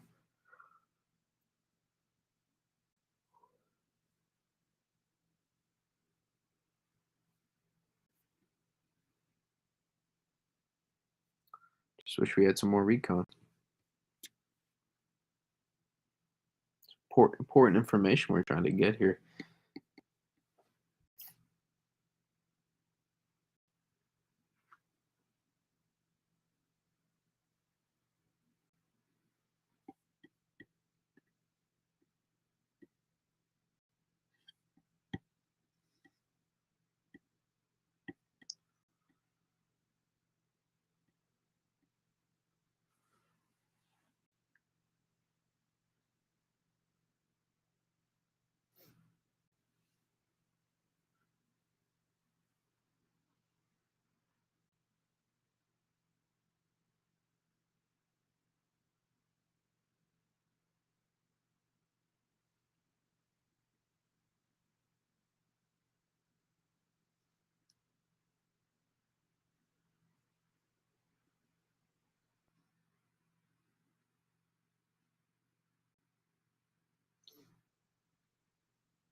Man, at some point I'm gonna have to check those.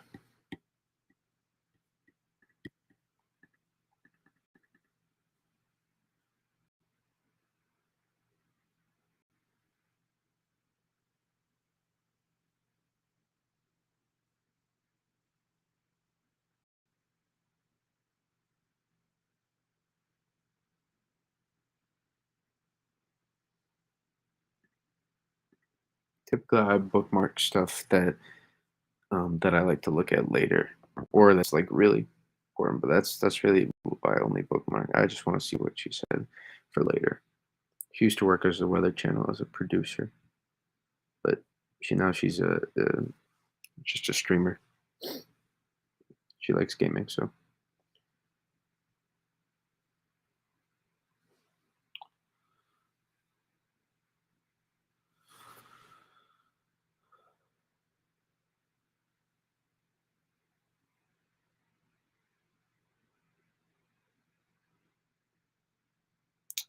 a lot of mesovorts though on that northeast. Sorry, I didn't mean to pause it on the sports.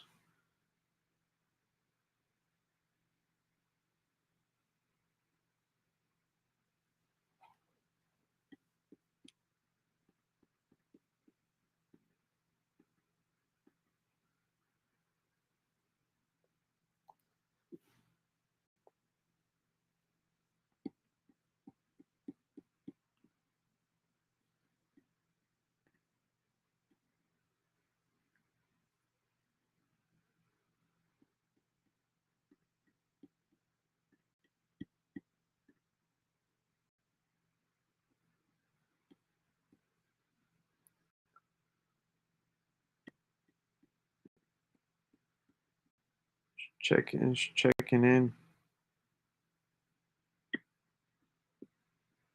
People in. We've added some subscribers. Checking in. Did not mean to shit. I forgot that I had the volume up on my laptop. Seems like the stream gets out faster on YouTube than it does on.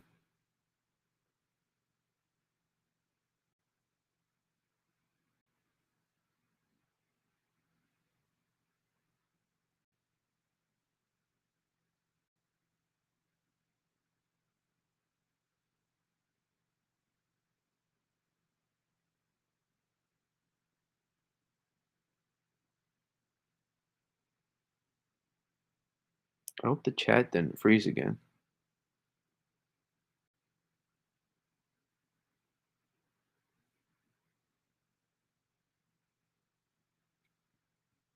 Did it? I don't think it did.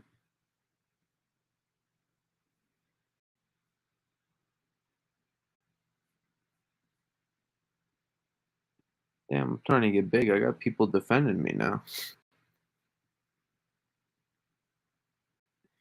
Looks like it didn't freeze, just no one has chatted something.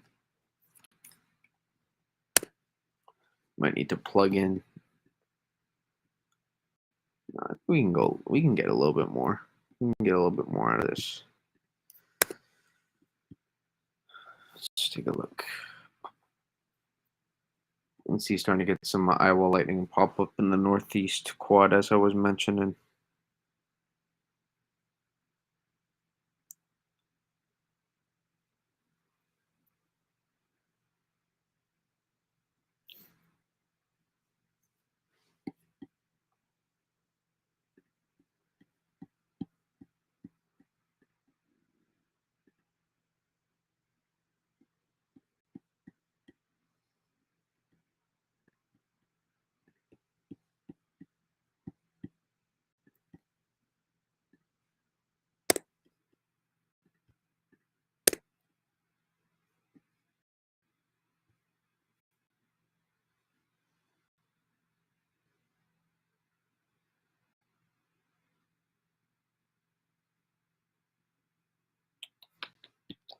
Man, I don't recon. I want recon to get in here, man.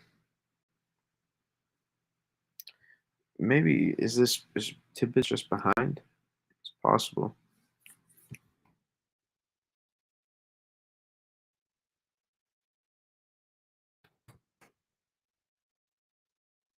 Chronic usually runs a bit slow. Recon is scheduled to depart. It's just a little bit. I don't know if I'm going to be up that late.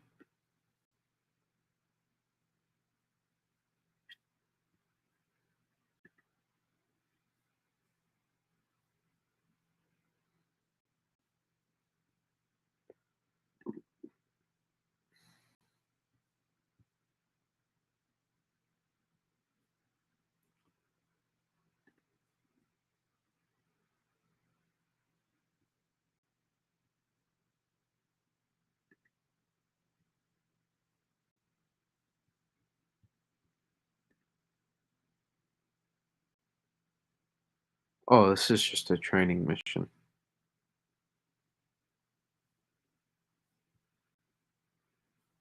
So we're not going to get. Man, I figured we'd get more recon. I really did.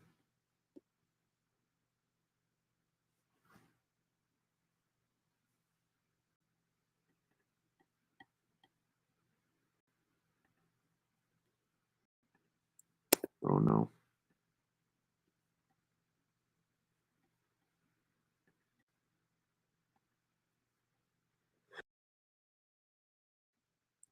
Just a big sneeze right there. Big sneeze. Try not to sneeze on stream. But yeah, I mean, we got this.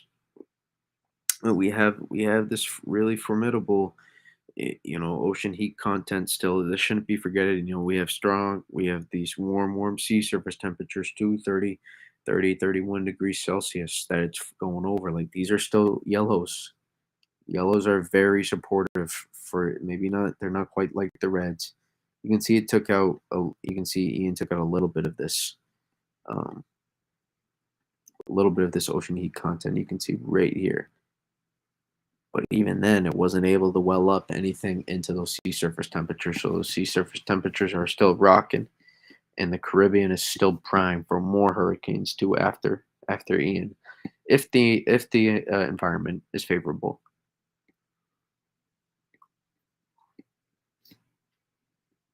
Yeah, but these yellows are very supportive. And you probably struggle to see me draw that, but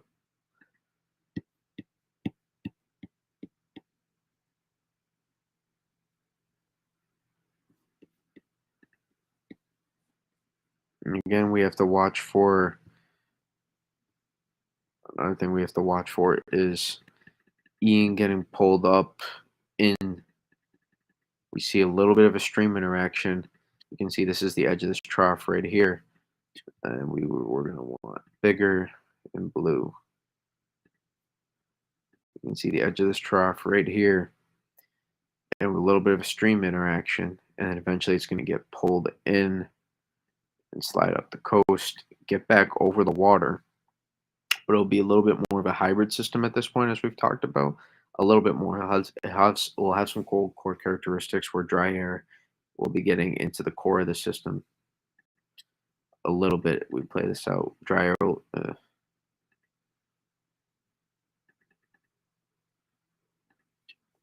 drew that a little bit too wide. Dry air will be getting a little bit into the system at this point. So it'll be a little bit of a cold core-ish. Some cold core characteristics, mid-latitude cyclone characteristics. As it is going to become just a big upper level low. You'll see that will just be pumping some tropical moisture, and that will just pull off the east coast. It looks like kind of meander. So I'm curious with this kind of upper level low just meandering and it full of origins of tropical moisture. I'm curious what kind of heavy rainfall totals then we see over this part of the region. We could have to worry about some flooding. Could have to worry about some flooding for them.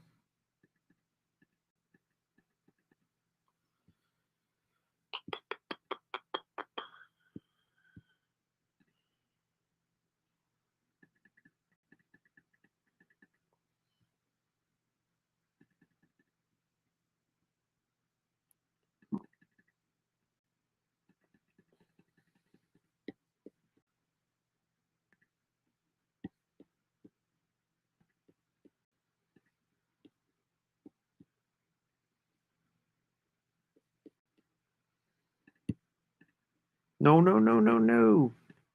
There we go. Let's take a look. Satellite again. Yeah, it's just I struggling to warm. For whatever reason, it's struggling to warm right now.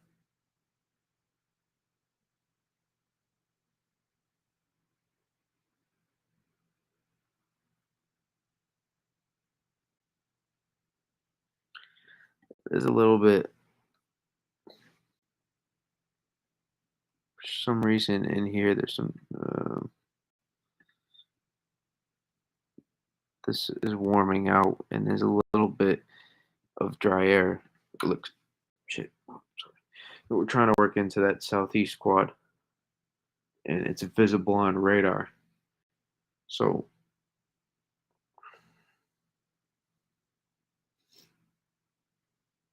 dry air is still making its impact known a little bit to this system.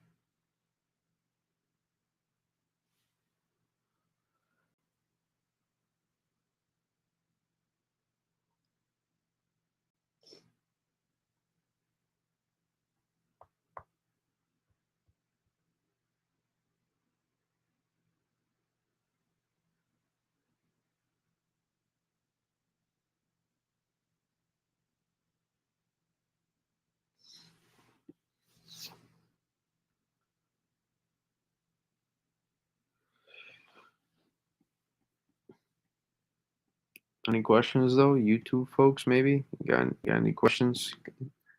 Feel free to ask about the storm impacts, analysis, meteorological stuff, track,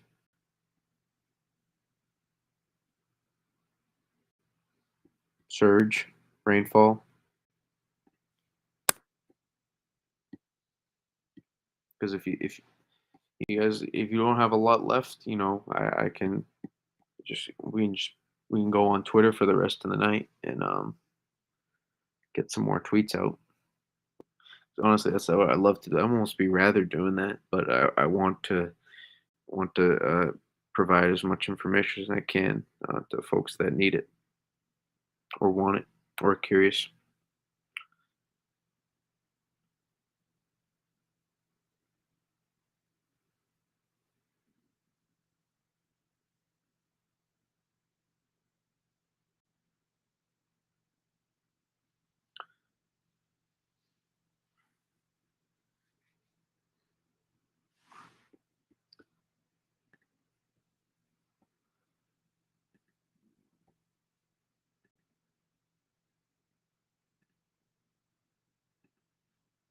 I mean, did YouTube chat possibly freeze? The YouTube chat did freeze last night, so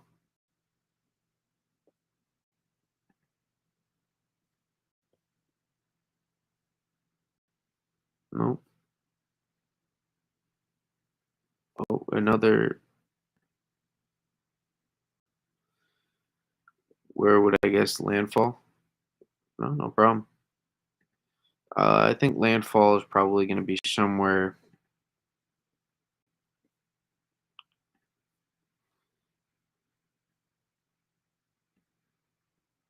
just north of Naples, anywhere from just north of Port Charlotte,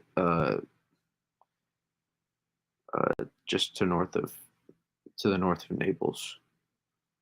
Even then, I would maybe even try. I mean, where's National Hurricane Center have its cone?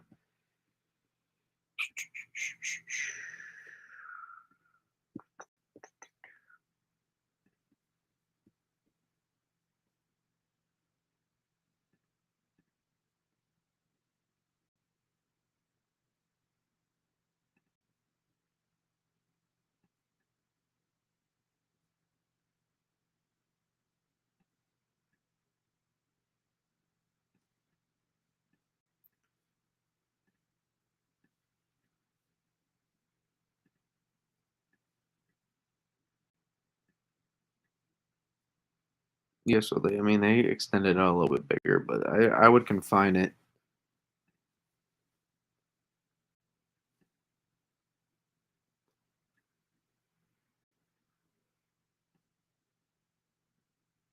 I would confine it even more to this area. And for the sake of Port Charlotte, now people are going to get affected, but for the sake of Port Charlotte, they better hope. Even then, if it tracks like right through here, it's still going to put a lot of storm surge up into Port Charlotte. But this is like a worst case scenario track for Port Charlotte, where the eye wall just dumps storm surge right into the bay.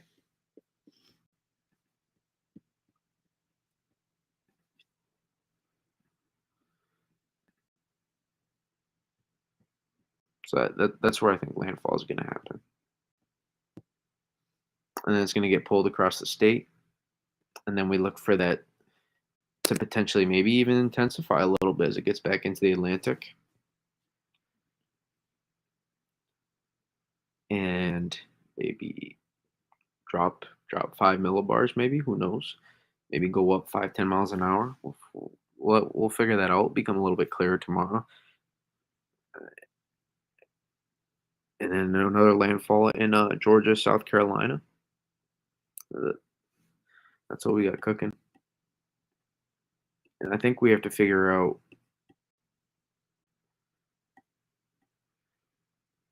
rainfall too, which will become a little bit more clear in that part of the region. But it looks like double-digit rainfall totals will be possible. In southeast Georgia, um, eastern South Carolina, all up and down the coastline, really, of South Carolina. Just saying, all of eastern South Carolina and southeastern North Carolina as well. But let's say we got eyewall lightning really popping in that northern quadrant right now. Really popping.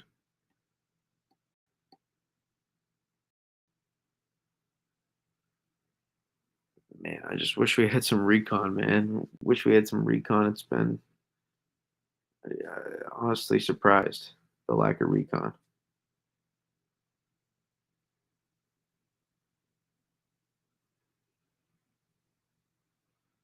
That western eye wall is still going strong though. Still going strong.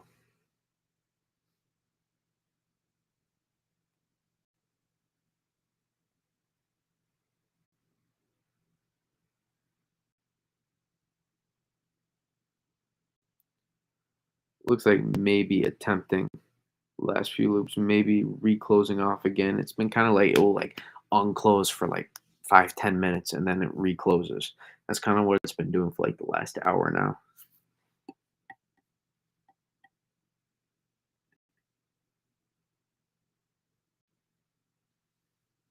Yeah, have a good night. Hopefully we'll see you back again. For a lot of the YouTube folks that don't know, these we'll be doing a lot of wintertime streams as well. Really, any big time storms, we're gonna do streams on. So we're not. This is just the beginning right here. We got the new setup, so we can do YouTube and Twitter streams at the same time. We got a new mic. We got the pen tool we can use on screen now. So we really improved the setup, and it's only taking off from here. So instead of the YT, the YouTube discussion videos from now on, which I would just screen record, um, now we'll just do streams. End of an era with the YouTube discussion videos.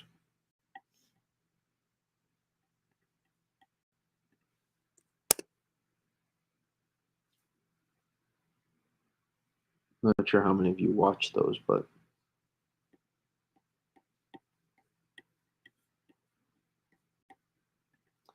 and even with the streams, you can just go back and watch it, the parts.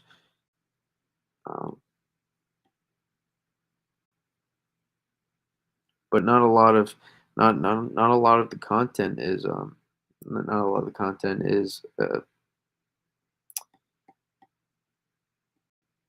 like off topic, a lot of this stuff. So we're like in depth the whole time, sometimes repeating stuff. And maybe I get it. You could use the impressions button or whatever that the fast forward button, um, the the click through rate probably goes up, um, with stuff you've already watched if you're watching it back. But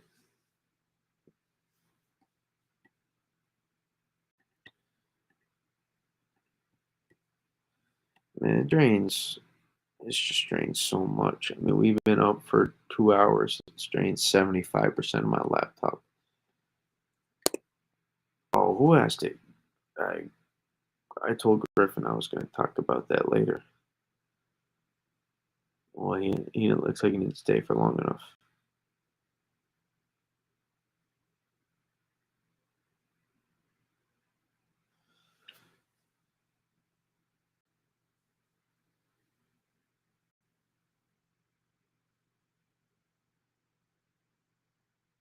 Yeah, that Eastern eye wall's getting its act together again.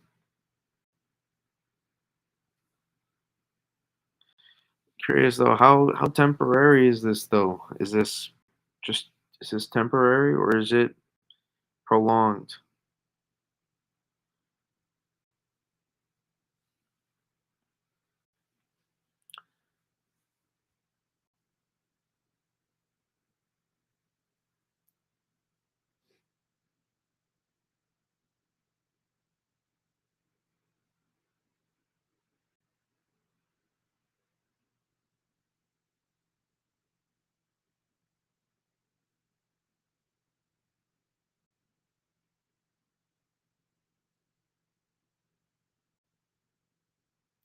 Lots of eye wall lightning now on this on the northern eye wall now though.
Oh, 2 a.m.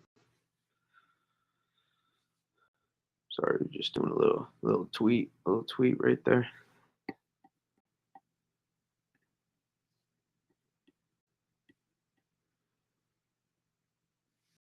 Um, I mean, there's little wobbles that happen. Uh, yeah, I've been talking about. I thought there would be more recon right now. Part of my arm hurts. Got a bruise. Yeah, I thought we would have more recon in there. I'm not gonna lie.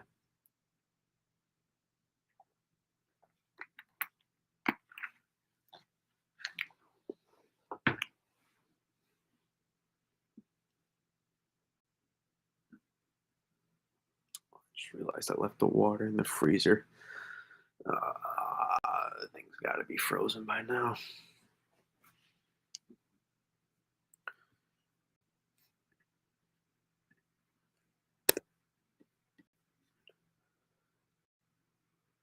Yeah,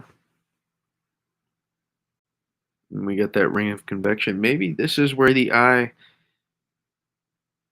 Maybe there's the eye as a whole is warming a little bit more, but there just isn't any pockets of clear out. Maybe this is where the eye starts to.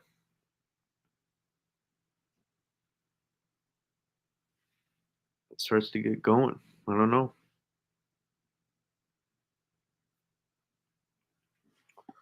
Take a look at COD.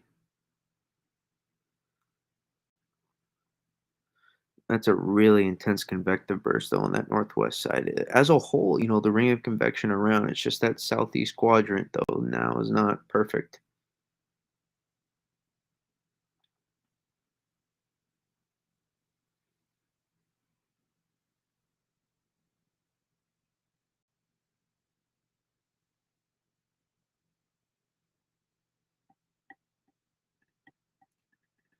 Got anybody Twitter? We got any Twitter?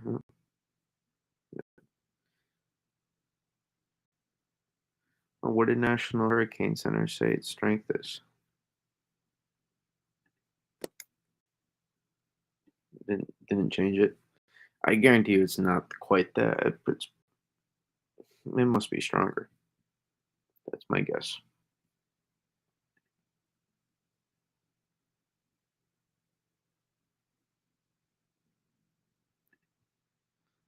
I mean, COD updates just as fast. COD College of Dew page updates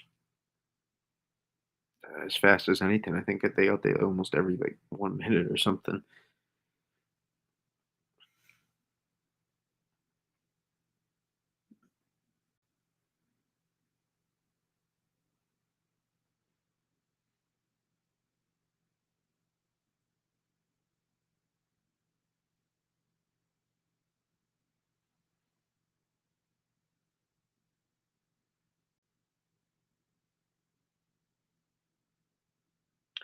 But there is a ton of lightning popping off in that northern eye wall now.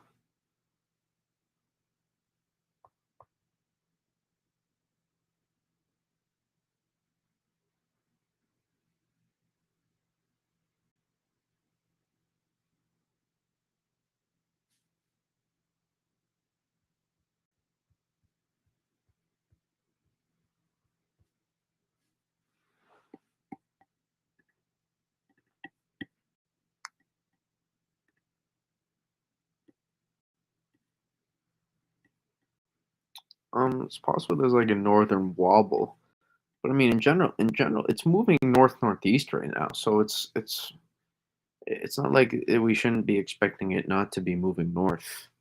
It's not like it's moving closer to the coast, but look at how the coastline just is naturally. So it's not like the coast is, and you can't even see what I just drew.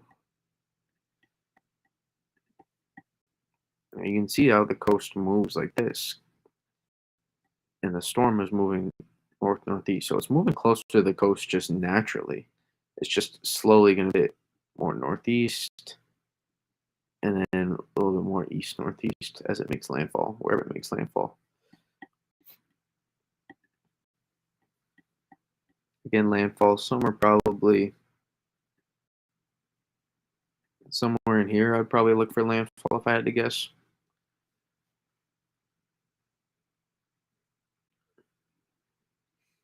We look at Fort Myers, um, Port Charlotte, Cape Coral. They're probably going to get the toughest hit from this storm.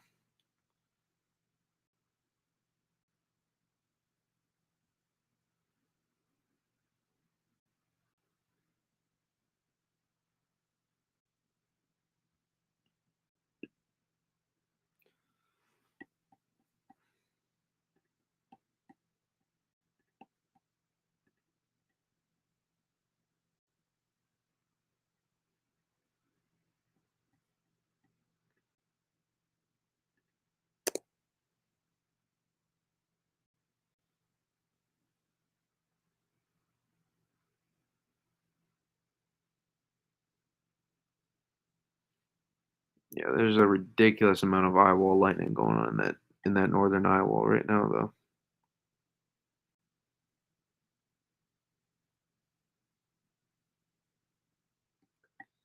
But it looks like maybe this is starting to try to. If this attempts to wrap around, if this can complete the wraparound, maybe this is when we see the eye finally warm. Now again, we're not rooting for it, but I gotta I'm monitored. I got expectations for what's gonna happen. I'm when you make when you're forecasting, you build up expectations and thoughts for what you're looking forward to happen next, and we're kind of expecting this to intensify. Is intensifying right now, but we're kind of expecting. I honestly think that this thing could really take off over tonight.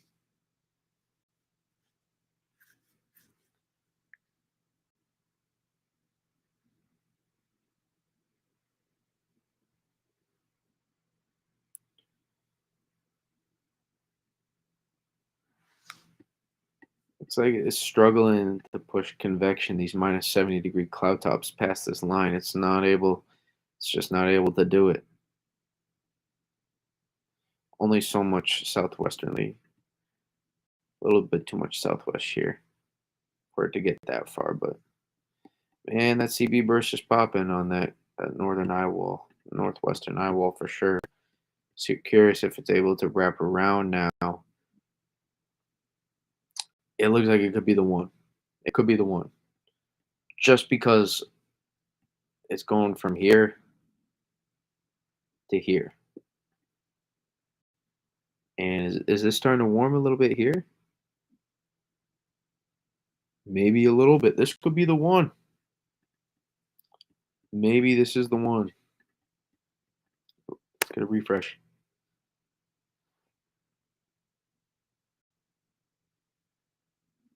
This could be the one. Interesting. Very interesting. I'm sorry. I might have missed a Twitter. I might have missed a Twitter comment. Damn it. If any of you, I might just look like I missed nothing. I may have just missed nothing. Like trying to act like I'm so important that people want to comment stuff, but I'm not. I don't like to miss people's stuff, but I also can't see radar scope um on my laptop right now. So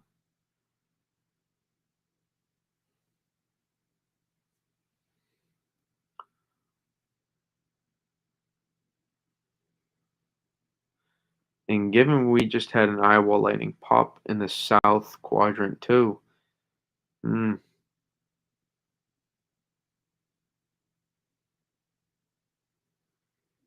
all the more curious.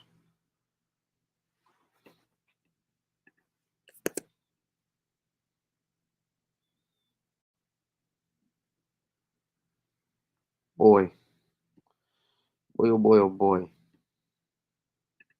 Man, this just keeps dropping so fast.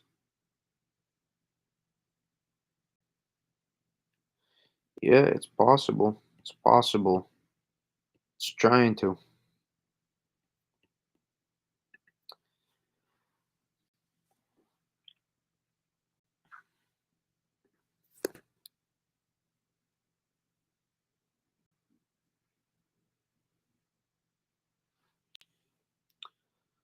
Get another tweet out.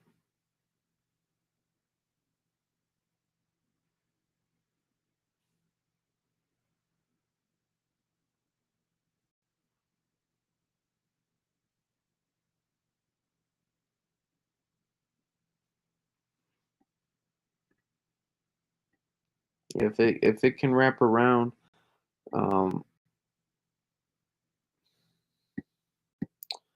it's promising for the eye to then warm.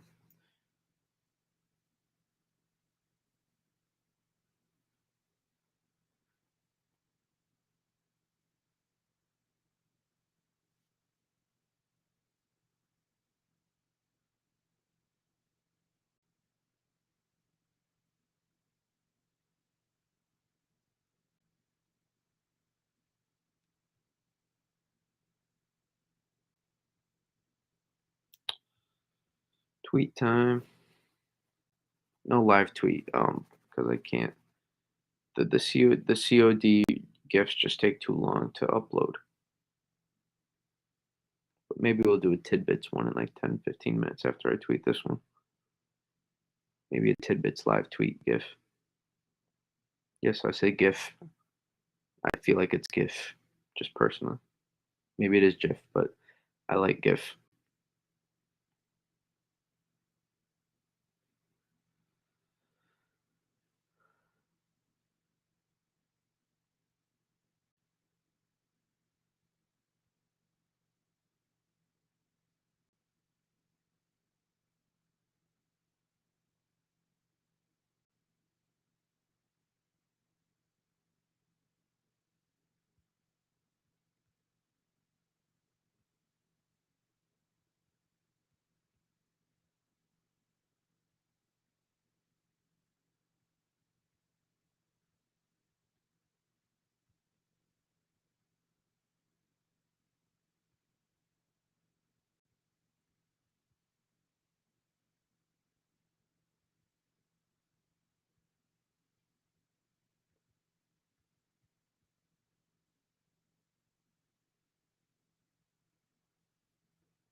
Alrighty.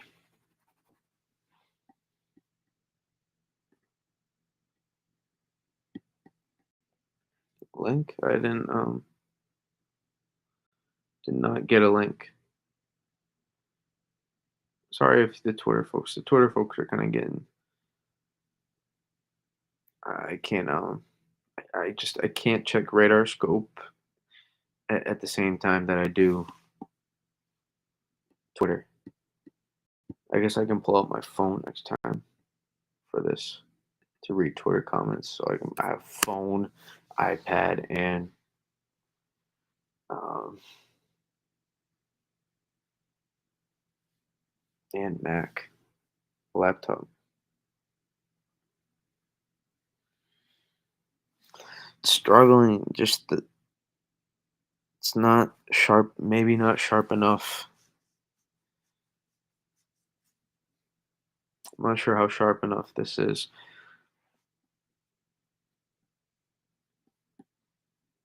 I'm not sure if the this convection trying to slide around is sharp enough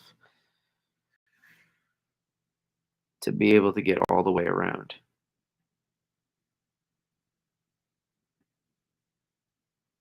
This is. This has been.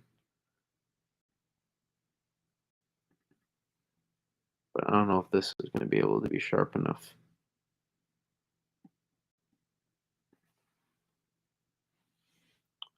I don't know. Let's take a look at the eye on radar. And all that eye wall lightning popping off in the north and northwest quad.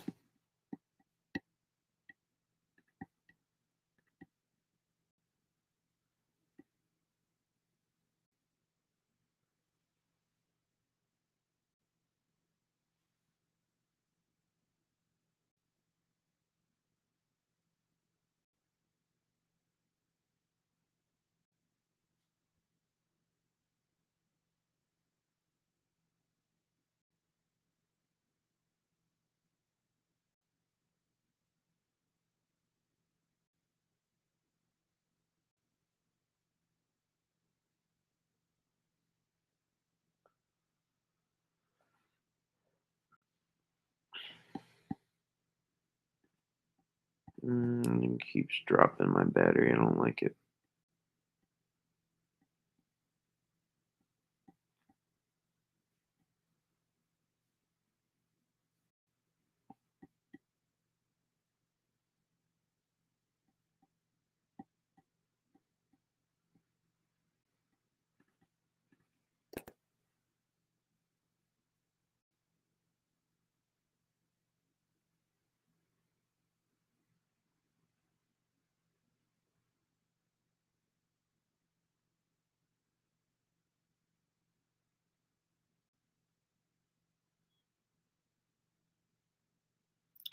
I mean, that's a really promising wraparound, though.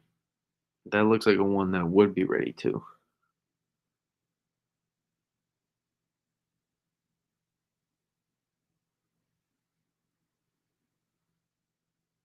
We'll see.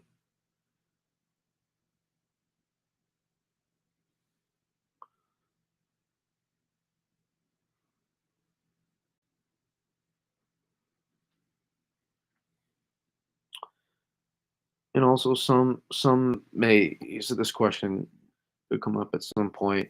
Well, the radar echoes when I see a thunderstorm, they look really red on it looks really red on radar. Well, it doesn't look that that red on radar, so does that mean it's not as strong? No, it's just not quite how it works. Uh, with tropical systems, the precipitable water values and the tropical moisture is just on a whole different level. So it's able to pull more moisture out of the atmosphere. So the radar echoes don't need to be as strong to get as heavy rainfall. So we can see, 35, 40 dBz levels, but there's still potentially 2, 3 inch per hour rates with the tropical moisture. So that's another some not frequent, but that's another question that some people ask as well. That it just doesn't it's not quite the same. Now maybe in those outer bands you'll get more red echoes, but right where the center of the system is, that's where the most moisture is. So it's able to pull more out of the atmosphere. And that way you don't need the strongest echoes to get some really heavy rainfall rates. I mean, Jesus, just keeps dropping this battery. Wish it wouldn't, but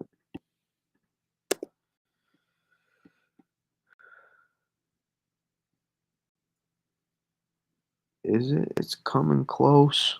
It's coming close. Well, the eye's warming a little bit more in the immediate, but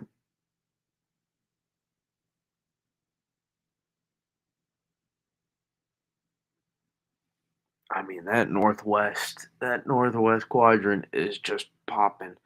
It is popping off right now. Maybe that's really just gonna force that convection to get forced into that southeast quadrant. I mean, the CDO is pretty centralized right now. Okay, it shocked me if we just dropped a percent in like 45 seconds there. CDO is really centralized. The eye is really centralized in the CDO, which is symmetrical.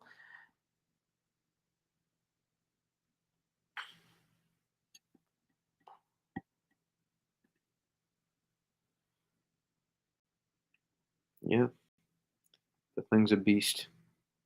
Thing's a beast. It says there's four people here on Twitter. I don't know if that's true or 4 or 5 people here on Twitter. I don't know if that's true or not, but if you do have questions, you can ask them. But if nobody has any more questions within like the next 5 minutes, I'm probably just gonna end it, just because I want to try to get a lot of tweets out too. I tweet a lot of stuff when these intensification stuff happens, and I love to do that. Save the gifts.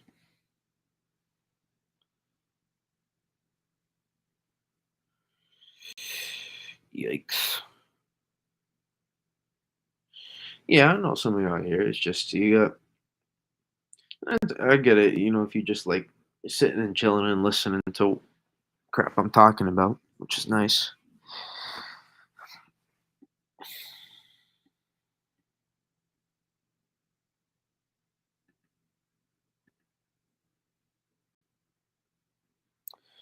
Well, you see, here's the thing.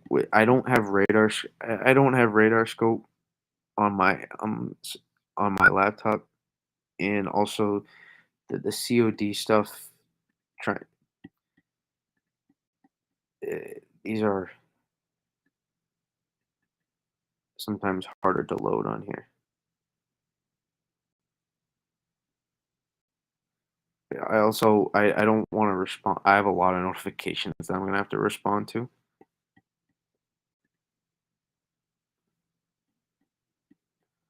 and at some point I'm gonna have to answer them.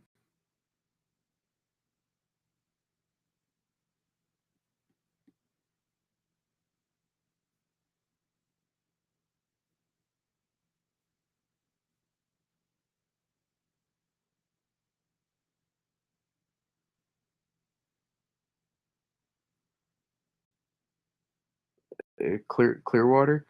I think you will make it out okay.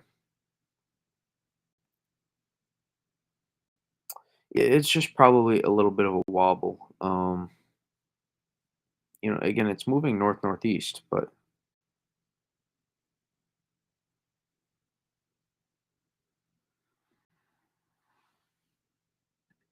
it's yeah, it's just there's a little bit of a wobble, little bit of a wobble.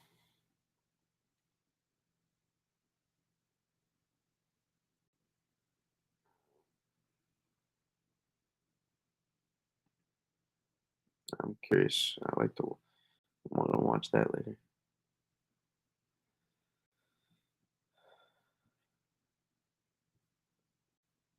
But I can let me go into the Clearwater impacts. I don't need my laptop to shut down on me, so I'll go over the Clearwater impacts and then plug it in.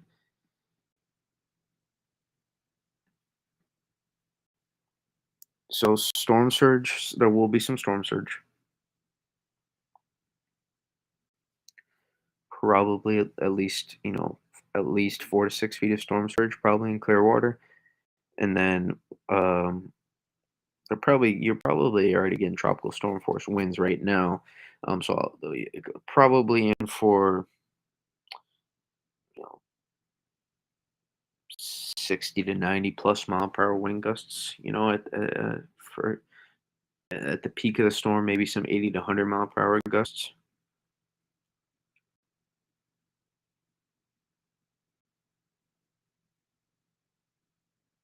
But you're probably more consistent 60 to 80 mile per hour gusts for most of the peak, and then you have it depending on how large this wind field is and continues to expand, maybe some 80 to 90 plus mile per hour gusts mixed in there.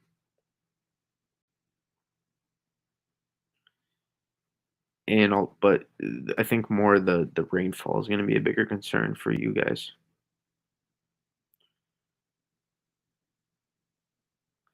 Like the freshwater rainfall flooding could be significant. Like whatever you add on now, you could add on another 10 to 20 plus inches of rainfall. Luckily, models are agreeing on a little bit more of a faster track as it moves across, which is a good sign, to prevent more flooding for your part. But could increase some of those wind and surge impacts along the Carolina coast and Georgia coast, which is the downside of that of it moving, being able to move quicker and out into the Atlantic.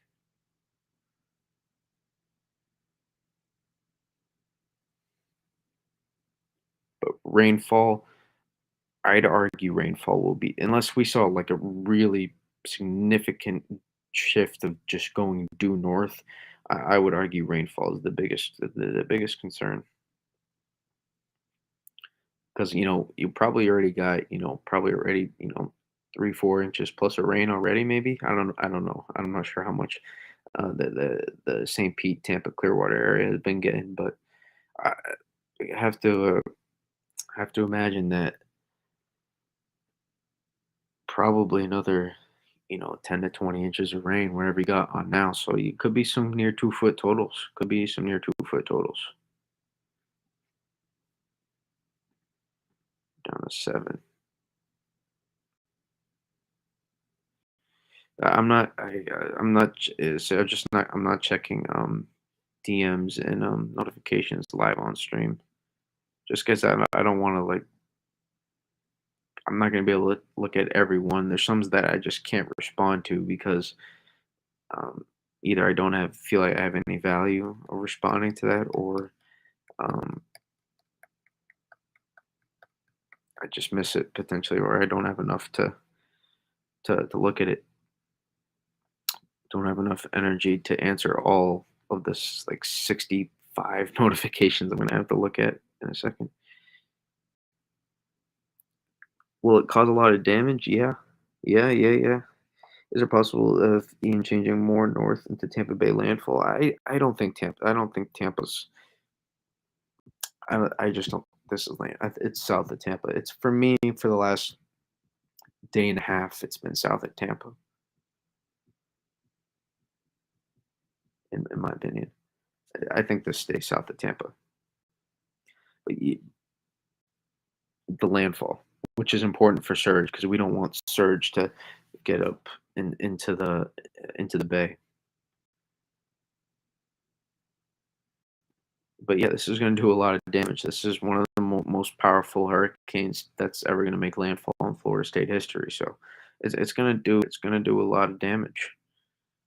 But hope for the people that get impacted, as long as you've prepared and as long as you've taken this seriously, you shouldn't have much to worry about. If you've needed to proceed evacuation orders, then hopefully you've done that. Um, but are you taking care? You have enough supplies, for people that are going to get, at least within that area of hurricane force winds. If you have enough supplies to be without power for 1 to 2 plus weeks, or others, food and water. If you have enough supplies to be like that for 1 to 2 weeks, you probably will be fine. Now, people that are near that get into that inner eye wall, maybe you'll need supplies for a little bit longer than that. But hopefully, you've either evacuated or you've prepared enough supplies that you're going to be okay for that.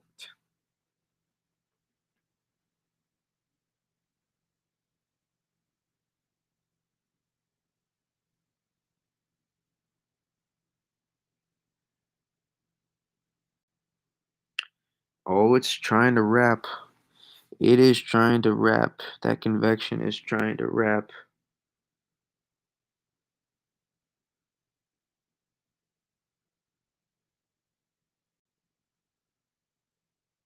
It's closed off again, the eye wall. And it's got northwest quad. It's got a southwest quad of eye wall lightning. This is impressive again. I'm probably not gonna get much sleep tonight, aren't I?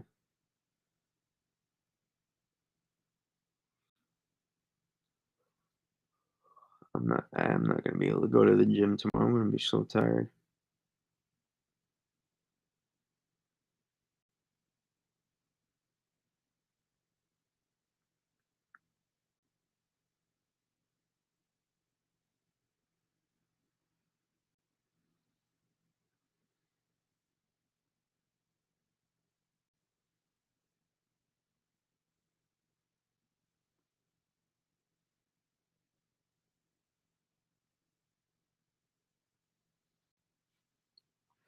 Oh no. We got yeah, we gotta plug this in. Hold up.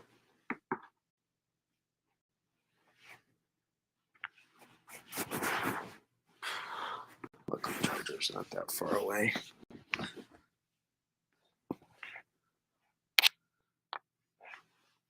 Plug this in.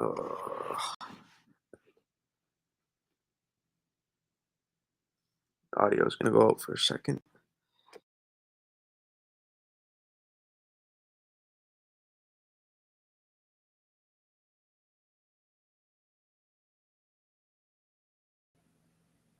Audio good again? Yeah, I think so.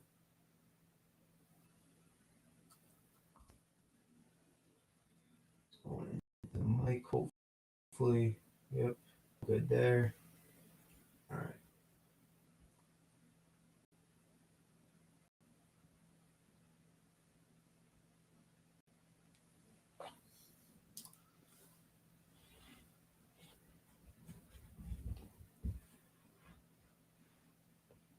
Man, those mesovorts on the western eye wall are impressive now.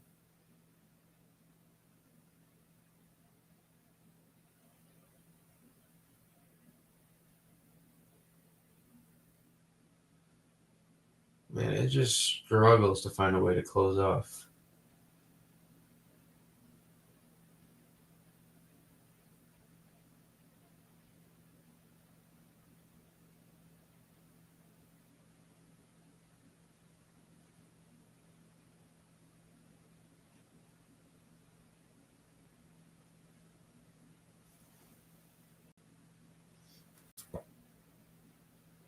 Eight tornadoes in southeast Florida. Tornadoes are possibly near the eye wall. Technically, they are possible. Just probably not in the eye wall, but just outside of the eye wall, they can happen. Probably typically more on the eastern side. So you living on clear water, there's probably less chance. But the only tornado-like things in the eye wall are those mesovorts, where it's really, you know, pressure drops, um, really tight spin of a really tight vorticity you can find in those. So they can almost feel a little bit tornado-like, but they aren't quite.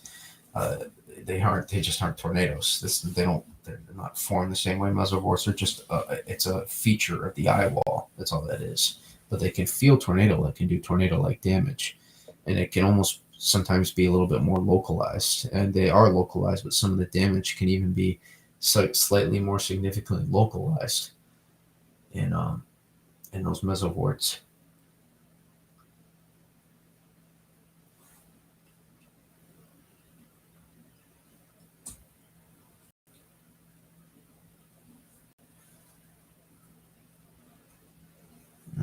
Trying.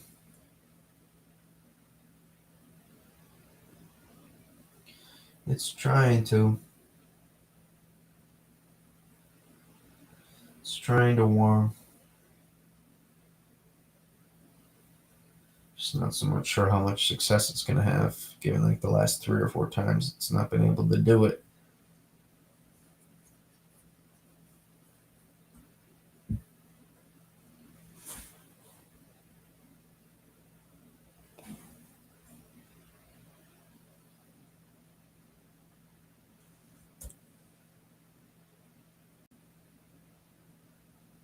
But oh boy, those are some definite near minus 90 degrees Celsius cloud tops for sure.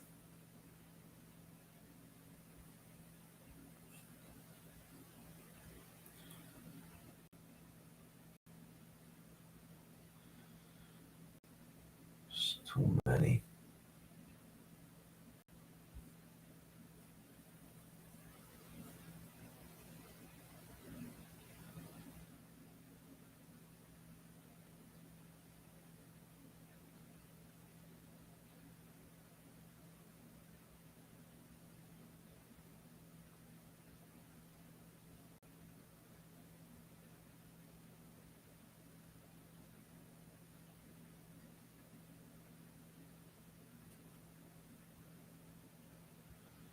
Andrew is he lives on Bermuda and is a very good tropical follow as well.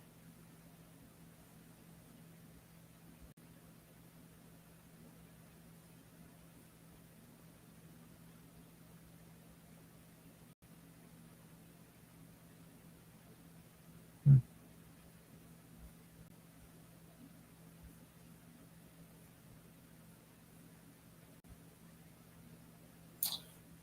You might want to take your trampoline down. I'm just looking for some content. Looking for any new stuff, new insight.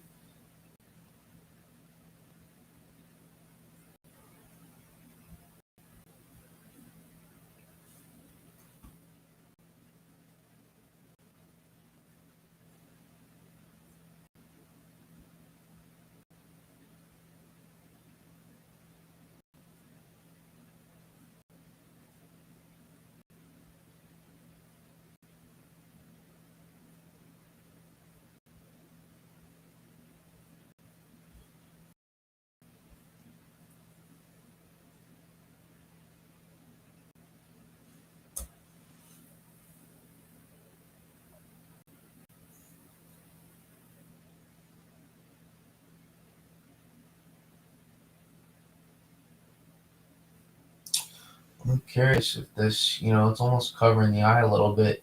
This might be allowing the eye to contract even a little bit more, this convective burst. This new burst is really impressive, though.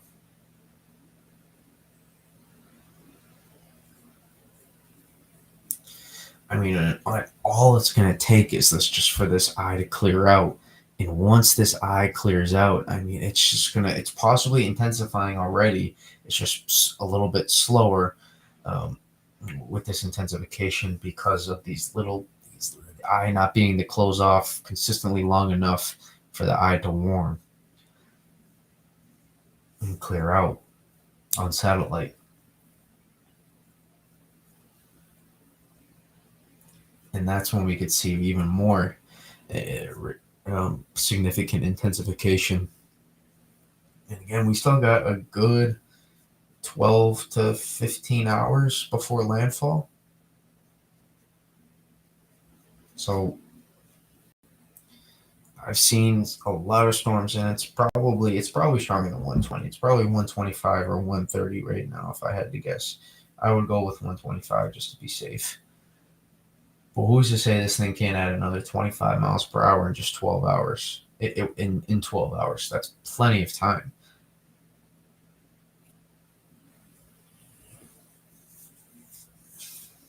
Now you add like 14 hours too. I think that's plenty of time, in my opinion, for this thing to really intensify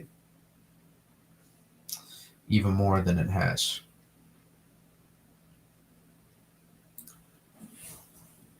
Hopefully, I'm wrong, but this is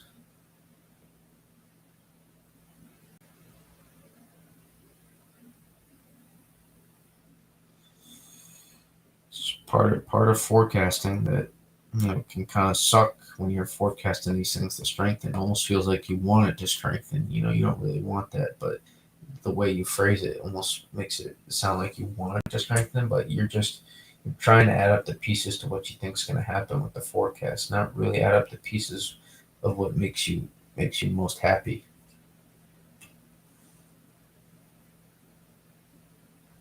Because there's some sick part of you on the meteorology side that wants to see this become and look beastly. There's some sick part of people that like the weather that like just they just gush over these satellite images and radar because it's so fascinating from a meteorological perspective. But the balance you have to remember that people's lives are at stake. People are at risk of losing everything they've worked for their whole lives. It's hard. It's a hard balance, and until you see it firsthand, which a lot of people that do sometimes wish for these things to happen. You hear like some of the comments they've never really seen firsthand destruction before, and until they do, they're probably not going to change the way they feel. It's a tough balance.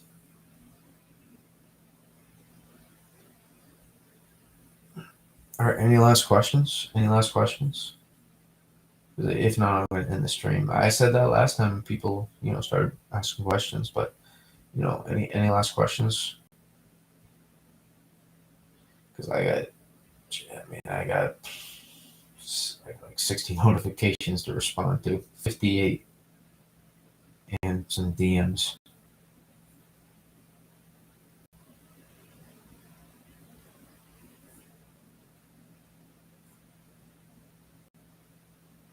Give you guys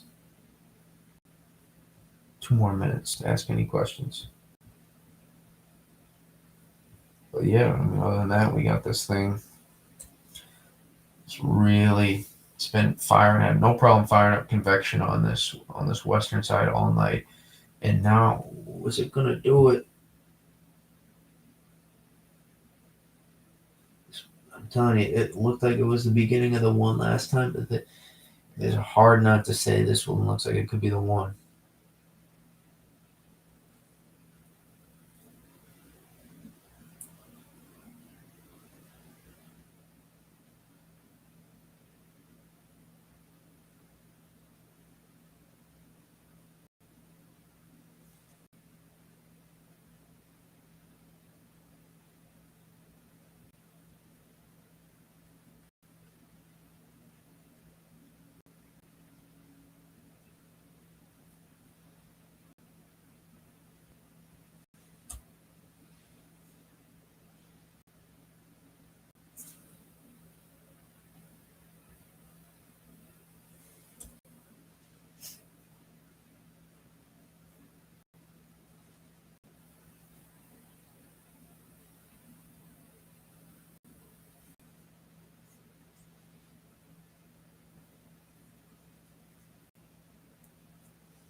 All right, we'll call it a night. Thank you for everyone popping in, and we will probably do another stream tomorrow unless something comes up, and we'll talk about what happened with landfall impacts, etc. But thanks for everyone that popped in, and we'll see you. I'll be active on Twitter for a little bit longer tonight, and then tomorrow morning too. Thanks for everyone. Peace.